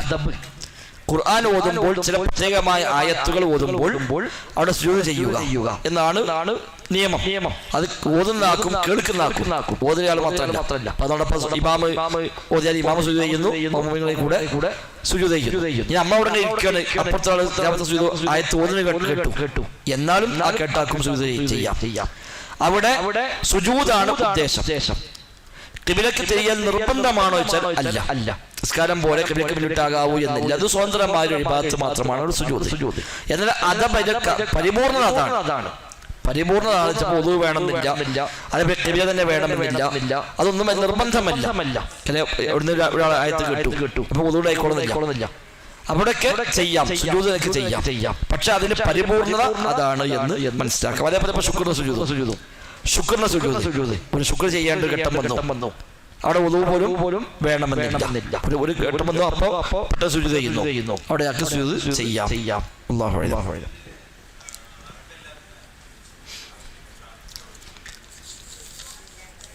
നിസ്കാരത്തിന്റെ ഭാഷ അറബിയാണ്. അതുകൊണ്ട് തന്നെ നിസ്കാരത്തിലെ ഏത് സമയത്തുമുള്ള പ്രാർത്ഥനകളൊക്കെ അറബിയിൽ തന്നെയാണ് വേണ്ടത്. അത് സുജൂദിലാവട്ടെ, തഹിയ്യാത്തിലാവട്ടെ, ഏത് സമയത്താണെങ്കിലും ശരി, അവിടെ അറബിയാണ് നിസ്കാരത്തിന്റെ ഭാഷ. അതുകൊണ്ട് നാവ് ചലിപ്പിച്ച് ഉരുവിട്ടുകൊണ്ട് പ്രാർത്ഥിക്കുന്നുവെങ്കിൽ അറബിയിൽ തന്നെയാണ് പ്രാർത്ഥിക്കേണ്ടത്. ഒറ്റപ്പെട്ട ചില പണ്ഡിതന്മാരുടെ ഫത്വകളിൽ മാത്രമാണ് അറബി അല്ലാത്ത ഭാഷയുമാകാം എന്ന് വന്നത്. അത് അത്ര വലിയ പ്രബലമായ ഒരു അഭിപ്രായമല്ല. ചിലരൊക്കെ ഫർളിൽ ഏതായാലും പറ്റൂല, സുന്നത്തിൽ പറ്റും എന്ന് പറഞ്ഞ പണ്ഡിതന്മാർ ഉണ്ട്. ഏറ്റവും സൂക്ഷ്മത ഫർളാവട്ടെ സുന്നത്താവട്ടെ നിസ്കാരത്തിൽ പ്രാർത്ഥിക്കുമ്പോൾ അറബി. അത് ഖുർആനിലെ ദിവസം ഒരുപാട് ദുആയുണ്ട്, അല്ലാത്ത ദുആകളുണ്ട്, അതൊക്കെ ആവാം. അല്ലെങ്കിൽ നാവ് കൊണ്ട് പറയാതെ മനസ്സുകൊണ്ട് വേണ്ടി പ്രാർത്ഥിക്കാം. മറ്റത് പൊതുവെ എല്ലാവരും അംഗീകരിച്ചു പോകുന്ന പൊതുവായ കാര്യമല്ല. ചില പണ്ഡിതന്മാരുടെ ഫത്വകളിൽ മാത്രം അങ്ങനെ ചില ഇളവുകൾ പറഞ്ഞതായിട്ട് കാണുന്നുണ്ട്. നമ്മളെ പ്രാവശ്യം ഹദീസ് പാഠത്തിൽ അങ്ങനെ പദപ്രയോഗം വന്നിട്ടുണ്ട്. തറാവീഹിന് വായിക്കുന്ന 30 ഹദീസുകൾ കുറിച്ച് കൊടുത്ത പാഠത്തിൽ അങ്ങനെ പ്രയോഗം വന്നിട്ടുണ്ട്. ഏത് ഭാഷയിലും പ്രാർത്ഥിക്കാം സുജൂദിൽ എന്നൊരു പ്രയോഗം അതിൽ വന്നിട്ടുണ്ട്. അത് സൂക്ഷ്മത കുറവുണ്ട്. അപ്പൊ അത് ആര് പരിശോധിച്ചു എന്ന് അന്വേഷിച്ച് പോയി. ഞങ്ങൾക്ക് അങ്ങനെ വായിച്ചപ്പോ ചോദിച്ചാൽ നോക്കുമ്പോൾ അങ്ങനെ പരിശോധിച്ചത് ആരും തരം കിട്ടിയിട്ടില്ല. സാധാരണ നമ്മളൊക്കെ പരിശോധിക്കാൻ തരലുണ്ട്. 1-2 കൊടുത്തിന് പോയിട്ട് പരിശോധിച്ചിട്ട് മനസ്സിലായത്. 1-2 കുറിച്ച് എനിക്ക് തന്നീന്ന്. പക്ഷേ ഞാൻ നോക്കിയിട്ടില്ല. അപ്പൊ ഞാൻ മാത്രമേ നോക്കുള്ളൂ എന്ന് ഞാൻ വിചാരിച്ചില്ല എന്നൊക്കെയാണ് ഏൽപ്പിക്കപ്പെട്ട ഒരാൾ എന്നോട് പറഞ്ഞത്.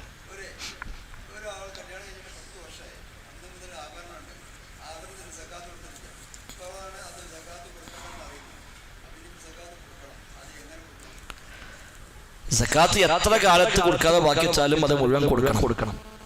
ഇനിയിപ്പോ മനസ്സിലായി, ഇപ്പൊ കൊടുക്കാൻ അറിയാൻ പറ്റുന്നില്ല. നിസ്കാരം പോലെ മറ്റു പോലെ ഒന്നും അല്ലത്.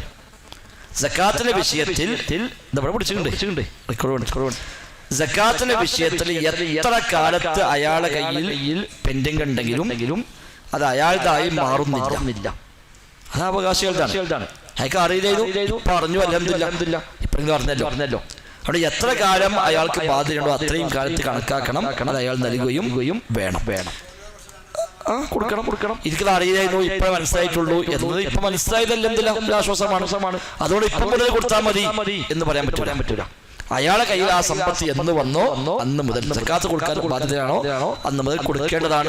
ആരാന്റെ മുതൽ അയാളെ കയ്യിലുണ്ട്. ആരാന്റെ പൈസ എടുത്തു, കുറെ കാലം കൊണ്ടുവന്നു. എപ്പോഴാ മനസ്സിലായി ആരാന്റെ പൈസ എടുക്കാൻ പാടില്ല. ഇനിയിപ്പോ എന്താ കാട്ടുക?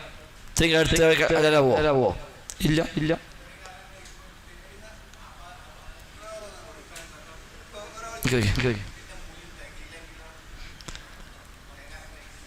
അതൊക്കെ അയാൾക്ക് ബാധ്യതയുണ്ട്. അയാളെ കൊണ്ട് ചെയ്യാൻ കഴിഞ്ഞ മാക്സിമം ചെയ്യണം. ചിലപ്പോ ആഭരണം മുഴുവൻ കൊടുക്കേണ്ടി വരും. ചിലപ്പോ കൊടുത്താലും ചിലപ്പോ ബാക്കിയാവും. സ്ഥിരമായി കൊടുത്തു പോന്നിട്ടുണ്ടെങ്കിൽ ഉണ്ടാവുന്നു. അപ്പൊ അയാൾക്ക് അത് മറ്റു വഴികളുണ്ടോ ചെയ്യേണ്ടതാണ്. ഒന്നുമില്ല എങ്കിൽ ചെയ്യാൻ പറ്റിയ മാക്സിമം ചെയ്യാൻ ബാക്കി റബ്ബിനോട് തൗബ ചെയ്യാം. അതേ പറ്റുള്ളൂ. കൊടുക്കണ്ട എന്ന് പറയാൻ നമുക്കതിലൊന്നും ന്യായമില്ല.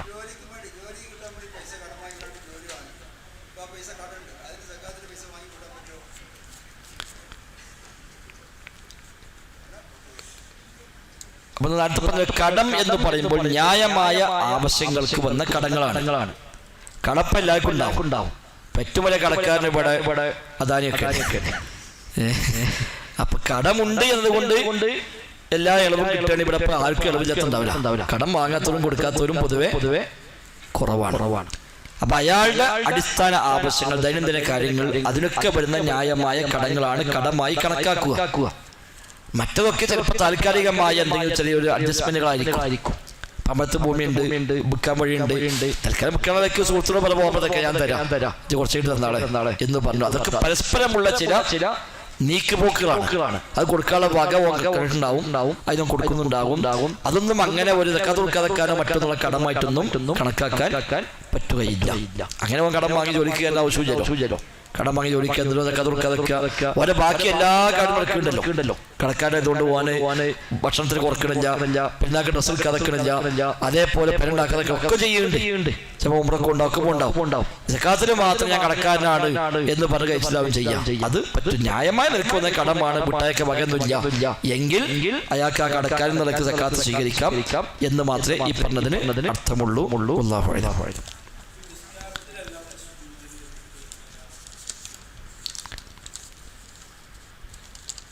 അത് വേണേ ആവാം. നിസ്കാരത്തെ അല്ലാത്ത സുജൂദുകൾ, അതിപ്പോ സുജൂദ് എന്ന് മാത്രമേ ഉദ്ദേശിക്കുന്നുള്ളൂ. നിസ്കാരത്തിന്റെ ഭാഷ നമ്മൾ പറഞ്ഞത് അറബിയാണെന്ന് പറഞ്ഞത്. അതല്ലാതെ തിലാവത്ത് സുജൂദ് അല്ലെങ്കിൽ പിന്നെ ശുക്രിന്റെ സുജൂദ് കേൾക്കുമ്പോൾ അത് നിസ്കാരത്തിന്റെ ഹുക്കുമില്ല. അപ്പൊ അത് അവിടെ സുജൂദ് ചെയ്യാൻ അല്ലാതെ മുമ്പ് സാഷ്ടാംഗം ചെയ്യാം എന്നാണ് അവിടെ ഉദ്ദേശമുള്ളൂ. അവിടെ അയാൾക്ക് മാത്രമേ നിർബന്ധമില്ല, അയാൾക്ക് അവിടെ വേണേൽ മലയാളത്തിൽ പ്രാർത്ഥിക്കാം. അതൊക്കെ നമുക്ക് പറയാം.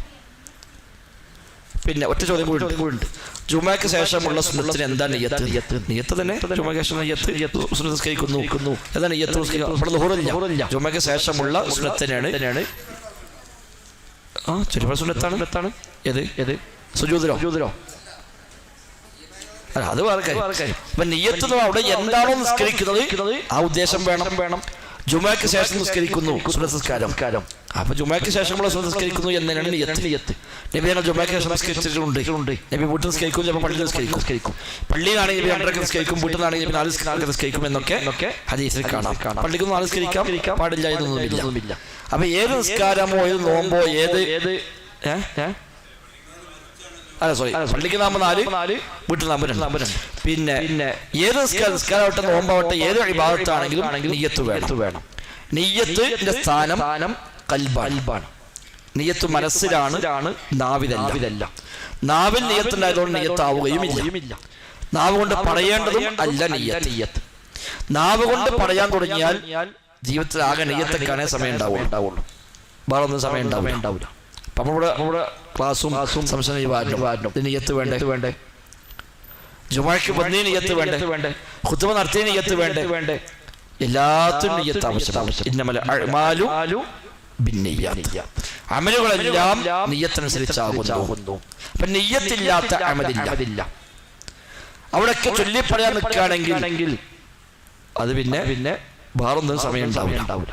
നമ്മുടെ നാട്ടിൽ ആകെ നിയ്യത്ത് ചൊല്ലി പറഞ്ഞത് 5 6 കർമ്മങ്ങൾക്കാണ്.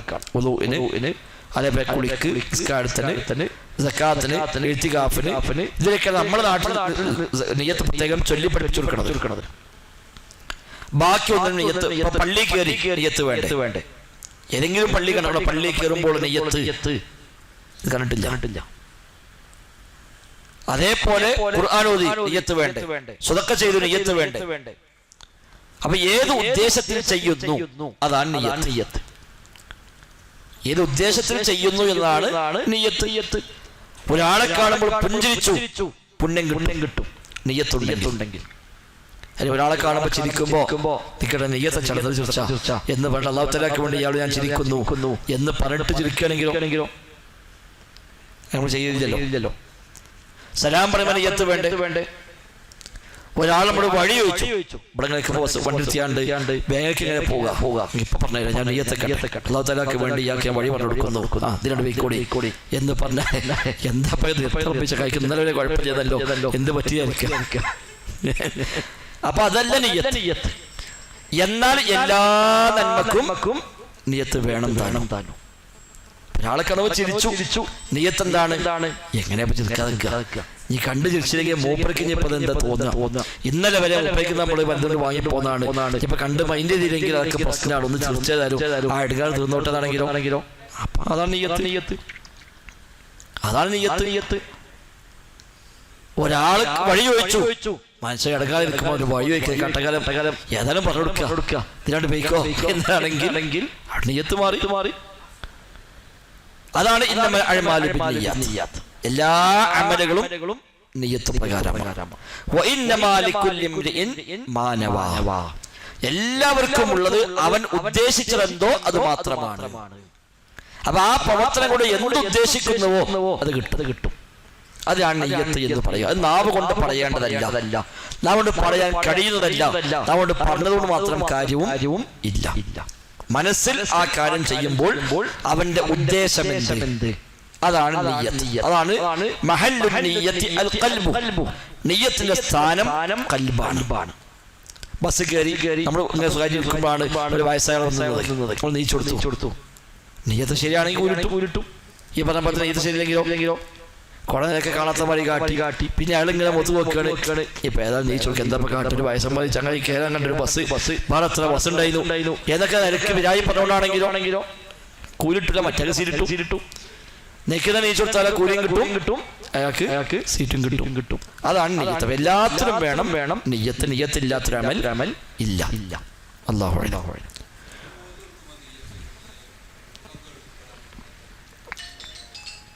വുളൂഇന്റെ തുടക്കത്തിലാണ് നിയ്യത്ത് വേണ്ടത്. മുഖം കഴുകുമ്പോൾ നിയ്യത്ത് ഷാഫി മദ്ഹബിൽ ചർച്ചയുണ്ട്. അതിന് കാരണം വുളൂ ആണല്ലോ ഫർള്. വായിൽ വെള്ളം കൊപ്പിടിക്കലും മുൻകൈ കഴുകലും ഫർളല്ല ഷാഫി മദ്ഹബ് അനുസരിച്ച്. അതുകൊണ്ട് ഫർള് ആരംഭിക്കുമ്പോൾ സാക്ഷാ വുളൂ ആരംഭിക്കുന്നത് വേണം, തുടക്കം മുതലേ വേണം. അപ്പൊ ആ മസാല അല്ല ശരി. വുളൂ ആരംഭിക്കുമ്പോൾ തന്നെ പോകുമ്പോൾ തന്നെ നിയ്യത്തുണ്ടല്ലോ. ഒരു വുളൂയിലേക്ക് ചെല്ലുമ്പോൾ തന്നെ യഥാർത്ഥത്തിൽ നിയ്യത്തുണ്ട്. തുടക്കം മുതലാണ് നിയ്യത്ത് വേണ്ടത്, അല്ലാതെ മുഖം കഴുകുമ്പോഴല്ല നിയ്യത്ത് വേണ്ടത്. അവസാനിപ്പിക്കാം. 35 അൽഹംദുലില്ലാഹ്. ഏതായാലും കുറെ കാര്യങ്ങളൊക്കെ വന്നു. വല്ല അബദ്ധങ്ങളും വന്നെങ്കിൽ അല്ലാഹു തആല എല്ലാം വിട്ടുപുറത്ത് മാപ്പാക്കി തരുമാറാവട്ടെ. ഏതായാലും റമദാൻ പരമാവധി നമ്മൾ നന്മയിൽ ഉപയോഗപ്പെടുത്തുക. ഖുതുബയിൽ പറഞ്ഞ പോലെ നമ്മളെ കെ.സി. സേദരവി സാഹിബ് കുറ്റൂര് പാക്കടപ്പുറയിലെ കുഞ്ഞാപ്പ നമ്മളെ പള്ളിയിൽ സ്ഥിരം സാന്നിധ്യമായിരുന്നു. കുറച്ചു കാലമായി സുഖമില്ലാതെ വീട്ടിലും ഹോസ്പിറ്റലിൽ കൈ മാറി അദ്ദേഹം കഴിഞ്ഞ കൂടി ഇന്ന് കഴിഞ്ഞ റമദാനിന് ഫുള്ളായിട്ട് ഉണ്ട്. കഴിഞ്ഞ റമദാൻ നമ്മളെല്ലാ സംശയമായ ക്ലാസ്സിലും ഉണ്ടായിരുന്നു, എല്ലാ ജുമഅക്കും ഉണ്ടായിരുന്നു. ഇവിടെ സജീവമായി ഇത്തികാഫിലൊക്കെ കഴിഞ്ഞ റമദാനിൽ ഇവിടെ ഉണ്ട്. തൊട്ടടുത്ത് വരെ നമ്മുടെ ടൗൺ പള്ളി നിന്നപ്പോൾ അവിടേക്കാണ് ജുമഅക്ക് പോയിരുന്നത്. ഇപ്പൊ കഴിഞ്ഞ മാസം വരെ ജുമഅക്ക് അവിടെ വന്നിരുന്നു. ഞാൻ പോയ സമയത്തൊക്കെ ജുമഅക്ക് അവിടെ വന്നിട്ടുണ്ട്. കുറച്ചു മുമ്പ് ഞാൻ സന്ദർശിക്കാൻ പോയിരുന്നു. പിന്നീട് അസുഖം വർദ്ധിച്ചു, ഹോസ്പിറ്റലിലായി. കഴിഞ്ഞ 4 സൈറ്റ് വളരെ മോശമായ അവസ്ഥയായിരുന്നു. ഇന്നലെ വൈകുന്നേരം വീട്ടിലേക്ക് മടക്കി രാത്രി 1:30 മണിക്ക് മരണപ്പെട്ടു. നമ്മളൊക്കെ അവസ്ഥ തന്നെയാണ്. എപ്പോഴാണ് നമ്മളൊക്കെ പോകുകയെന്ന് അറിയില്ല. നമ്മൾ എഴുതി പലരും അങ്ങനെ പോയിക്കൊണ്ടിരിക്കുന്നു. നമ്മളും ഇന്നല്ലെങ്കിൽ നാളെ യാത്ര പോകേണ്ടവരാണ്. കഴിഞ്ഞ ഖുതുബയും ഈ ഖുതുബയൊക്കെ സൂചിപ്പിച്ച പോലെ മരണവും ശേഷമുള്ള കാര്യങ്ങളുമൊക്കെ സത്യമാണ്.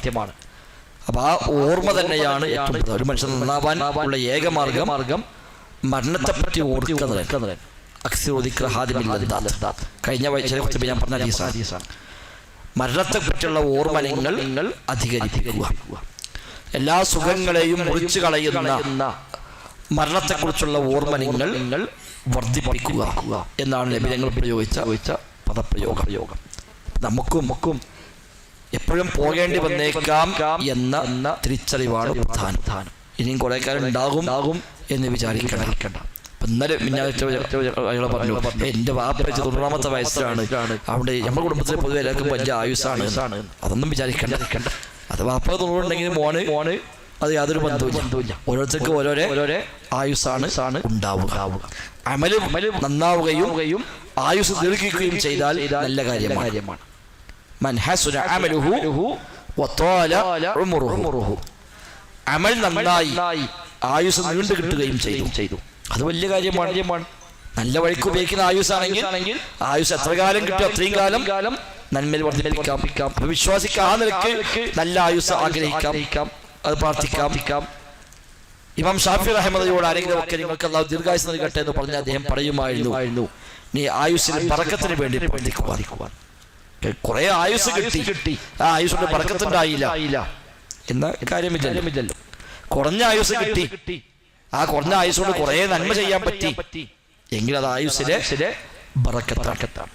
ആയുസ്സിന് ബറക്കത്തുണ്ട്. കുറഞ്ഞ കാലം കൊണ്ട് കുറെ കാര്യങ്ങൾ ചെയ്യാൻ കഴിയുക, അതാണ് ആയുസ്സിലെ ബറക്കത്ത്.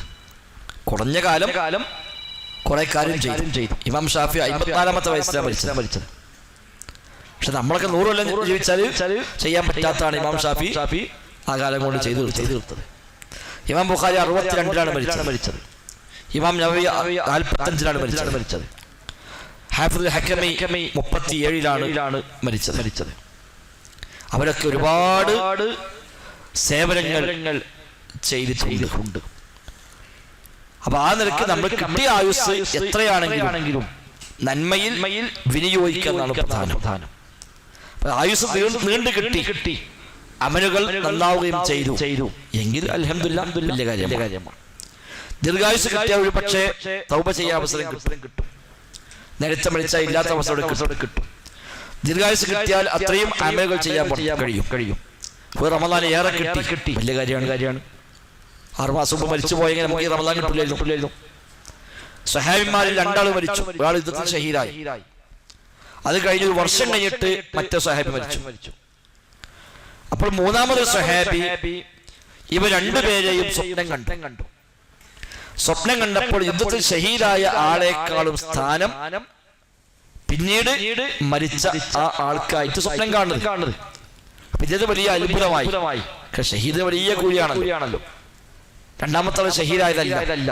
അപ്പൊ നബിയോട് പറഞ്ഞു, ഞാൻ ഇങ്ങനെ സ്വപ്നം കണ്ടു, സ്വപ്നത്തിൽ ഇങ്ങനെയാണ് കണ്ടത്. അപ്പൊ ഷഹീദിന് സ്ഥാനം കുറവും, മറ്റാൾക്ക് സ്ഥാനം കൂടുതലും. അപ്പൊ നബി ഞങ്ങൾ ചോദിച്ചു, 2-മത്തെ ആൾ 1 വർഷം കൂടി അധികം ജീവിച്ചില്ലേ, ഒരു റമദാൻ കൂടി ഏറെ കിട്ടി. അതന്നെയാണ് അതേ മേലെ പോകാൻ കാരണം. അപ്പൊ കഴിഞ്ഞ കൊല്ലം ഷഹീദായ ആള് സ്ഥാനം അതിന് ശേഷം 1 കൊല്ലം ജീവിച്ചാക്ക് ആ 1 കൊല്ലം കൊണ്ട് നേടാൻ കഴിഞ്ഞു. അപ്പോൾ ദിവസം ഏറെ കിട്ടിയാൽ നമുക്കത് ഖൈറാക്കി മാറ്റാൻ പറ്റണം. നബി ഞങ്ങളെ പ്രാർത്ഥനതാണ്,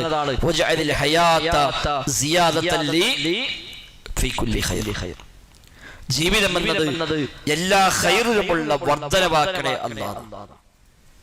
ഇന്നലെ മരിച്ചില്ല, ഇന്നും കൂടെ നമുക്ക് ഇന്നലെ കിട്ടി. അതുകൊണ്ട് എന്ത് ലാഭമുണ്ടായി.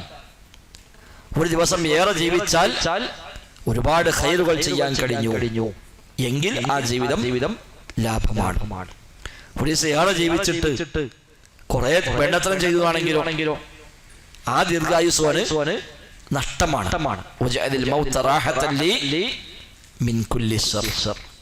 മരണം എന്നത് എല്ലാ ശർറിൽ നിന്നുമുള്ള റാഹത്താക്കണേ. ജീവിതം ഖൈറിലെ വർദ്ധനവ്, മരണം ശർറിനുള്ള റാഹത്ത്. അതാണ് വിശ്വാസിയുടെ ആഗ്രഹം. അപ്പൊ വെറും ദീർഘായുസല്ല. ചില ആൾക്കാർ പറയും, പേരക്കുട്ടിനെ കെട്ടിച്ച് കണ്ടിട്ട് മരിച്ചാൽ മതിയായിരുന്നു, പേരെടുത്ത് പാർത്ത് മരിച്ചാൽ മതിയായിരുന്നു. അതല്ല, അതിപ്പോ കഴിഞ്ഞാൽ നമ്മൾ മരിച്ചാലും അതിന് വഴിക്ക് നടക്കും. അതൊരാഗ്രഹമാണ്. അതിനപ്പുറത്ത് ഒരു ദിവസം ഏറെ കിട്ടിയാൽ സ്വർഗത്തിലേക്കുള്ള വഴി കുറച്ചും കൂടെ കുറഞ്ഞു കിട്ടും, നരകത്തിലേക്കുള്ള ദൂരം കുറച്ച് കൂടി കിട്ടും. അങ്ങനെയാണെങ്കിൽ ദീർഘായുസ് കിട്ടിയാൽ ലാഭമാണ്.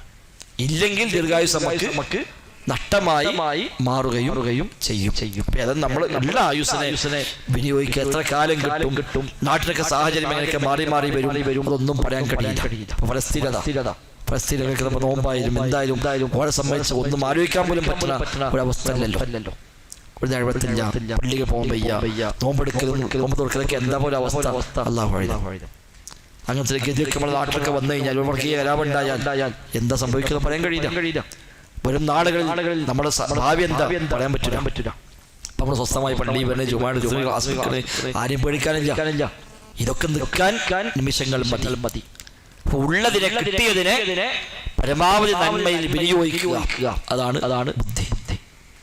അത് ഉപയോഗിക്കാതെ പോയിട്ടുണ്ട് കാര്യമില്ല. അപ്പൊ നമുക്ക് കിട്ടിയ വലിയ നിഴമത്ത് നമ്മുടെ നാട്ടിൽ നിർഭയത്വം, ഈ നാട്ടിലെ സുരക്ഷിതത്വം അതൊക്കെ നിഴമത്താണ്. ലൈൻ ശകർതും ലഅസീദന്നകും എന്ന ആയത്തിൽ ഇബ്നു കസീർ റഹ്മത്തുള്ളാഹി എണ്ണിപ്പറഞ്ഞ നിഴമത്താണ്. നിഴമത്തിന് ശുക്ർ കാണിച്ചാൽ അല്ലാഹു തആല അധികമായി നൽകും. അപ്പൊ നിർഭയത്വം നിഴമത്താണ്. അതിന് ശുക്ർ എന്താണ്? ആ നിർഭയത്വത്തെ നന്മയിൽ ഉപയോഗിക്കുക. അപ്പൊ ആ നിർഭയത്വം വീണ്ടും അല്ലാഹു തആല അധികമായി നൽകും. നിർഭയത്വം കിട്ടി, അത് വേണ്ടത്ര ഉപയോഗിക്കുകയാണ്. നന്ദികേട് കാണിക്കുകയാണെങ്കിലോ എന്റെ ശിക്ഷ കഠിനമാകുന്നു. അവിടെ ആ നിലക്ക് നമ്മൾ ബോധമുണ്ടാവുക. പരമാവധി ആയുസ്സിനെ നന്മയിൽ ഉപയോഗിക്കുക. നമ്മളെ ഈ ഒരു പള്ളിയും ഈ ഒരു കൂട്ടായ്മയും ഈ വക ദീനീ കാര്യങ്ങളും ഇതൊക്കെ ബന്ധപ്പെട്ടും ഇടപെട്ടും പോകുന്ന ഈ പോക്ക് നമ്മുടെ സ്വർഗത്തിലേക്കുള്ള വഴി എളുപ്പമാക്കാനാവണം. അല്ലാതെ പുറന്നൊരല്ല. നിനക്കുണ്ടായിട്ടും ഇങ്ങനത്തെ അവസരം കിട്ടിയിട്ടും സ്വർഗത്ത് പോകാൻ പറ്റില്ല എന്ന് പറഞ്ഞാൽ നമ്മളൊക്കെ നഷ്ടപ്പെട്ടവർ മറ്റാരും ഉണ്ടാവുകയില്ല. ആ ഒരു നിനക്ക് തിരിച്ചറിയുക. നമ്മുടെ കുട്ടികളൊക്കെ മരണങ്ങൾ സംഭവിച്ചു എന്ന് അറിഞ്ഞാൽ പരമാവധി എത്തിപ്പെടാൻ ശ്രമിക്കാം. അതൊരു പ്രത്യേക കാര്യമാണ്. കുഞ്ഞാപ്പം മരിച്ചു മഹലും കുടുംബങ്ങളൊന്നും അങ്ങനെ ഈ വഴിയിൽ കൂടെ ഉള്ളതൊന്നുമല്ല. അപ്പൊ അവിടെയൊക്കെ പരമാവധി നമുക്ക് എത്തിപ്പെടുക ഒരു ആദർശ ബന്ധത്തിന്റെ ഭാഗം കൂടിയാണ്. തൗഹീദുകൾ മരിച്ചെന്ന് കേട്ടാൽ അവിടെ ചെല്ലുക, അതിന്റെ ഭാഗമാവുക, കുളിപ്പിക്കാൻ വേണോ സഹായിച്ചു കൊടുക്കുക, അവിടെ ഖബർ കളക്കാൻ ആളിന്റെ കൂടി കൊടുക്കുക, അതൊക്കെ ഒരു ആദർശ ബന്ധത്തിന്റെ ഭാഗം കൂടിയാണ്. ആ നിലക്ക് ഒരു ആദർശ ബന്ധം നിലനിർത്തി മുഅ്മിനീങ്ങളുടെ ഒരു സംഘം ഒരു കൂട്ടം എന്ന് പറഞ്ഞ സ്വാദിഖീങ്ങളെ കൂടെ ആവുക എന്ന് പറഞ്ഞ ആ ഒരു നിലക്ക് നിന്നുകൊണ്ട് മുന്നോട്ട് പോവുക. തൗഫീഖ് നൽകി അനുഗ്രഹിക്കുമാറാവട്ടെ. بارك الله فيكم جزاكم الله خيرا. سبحانك اللهم وبحمدك اشهد ان لا اله الا انت استغفرك. السلام عليكم.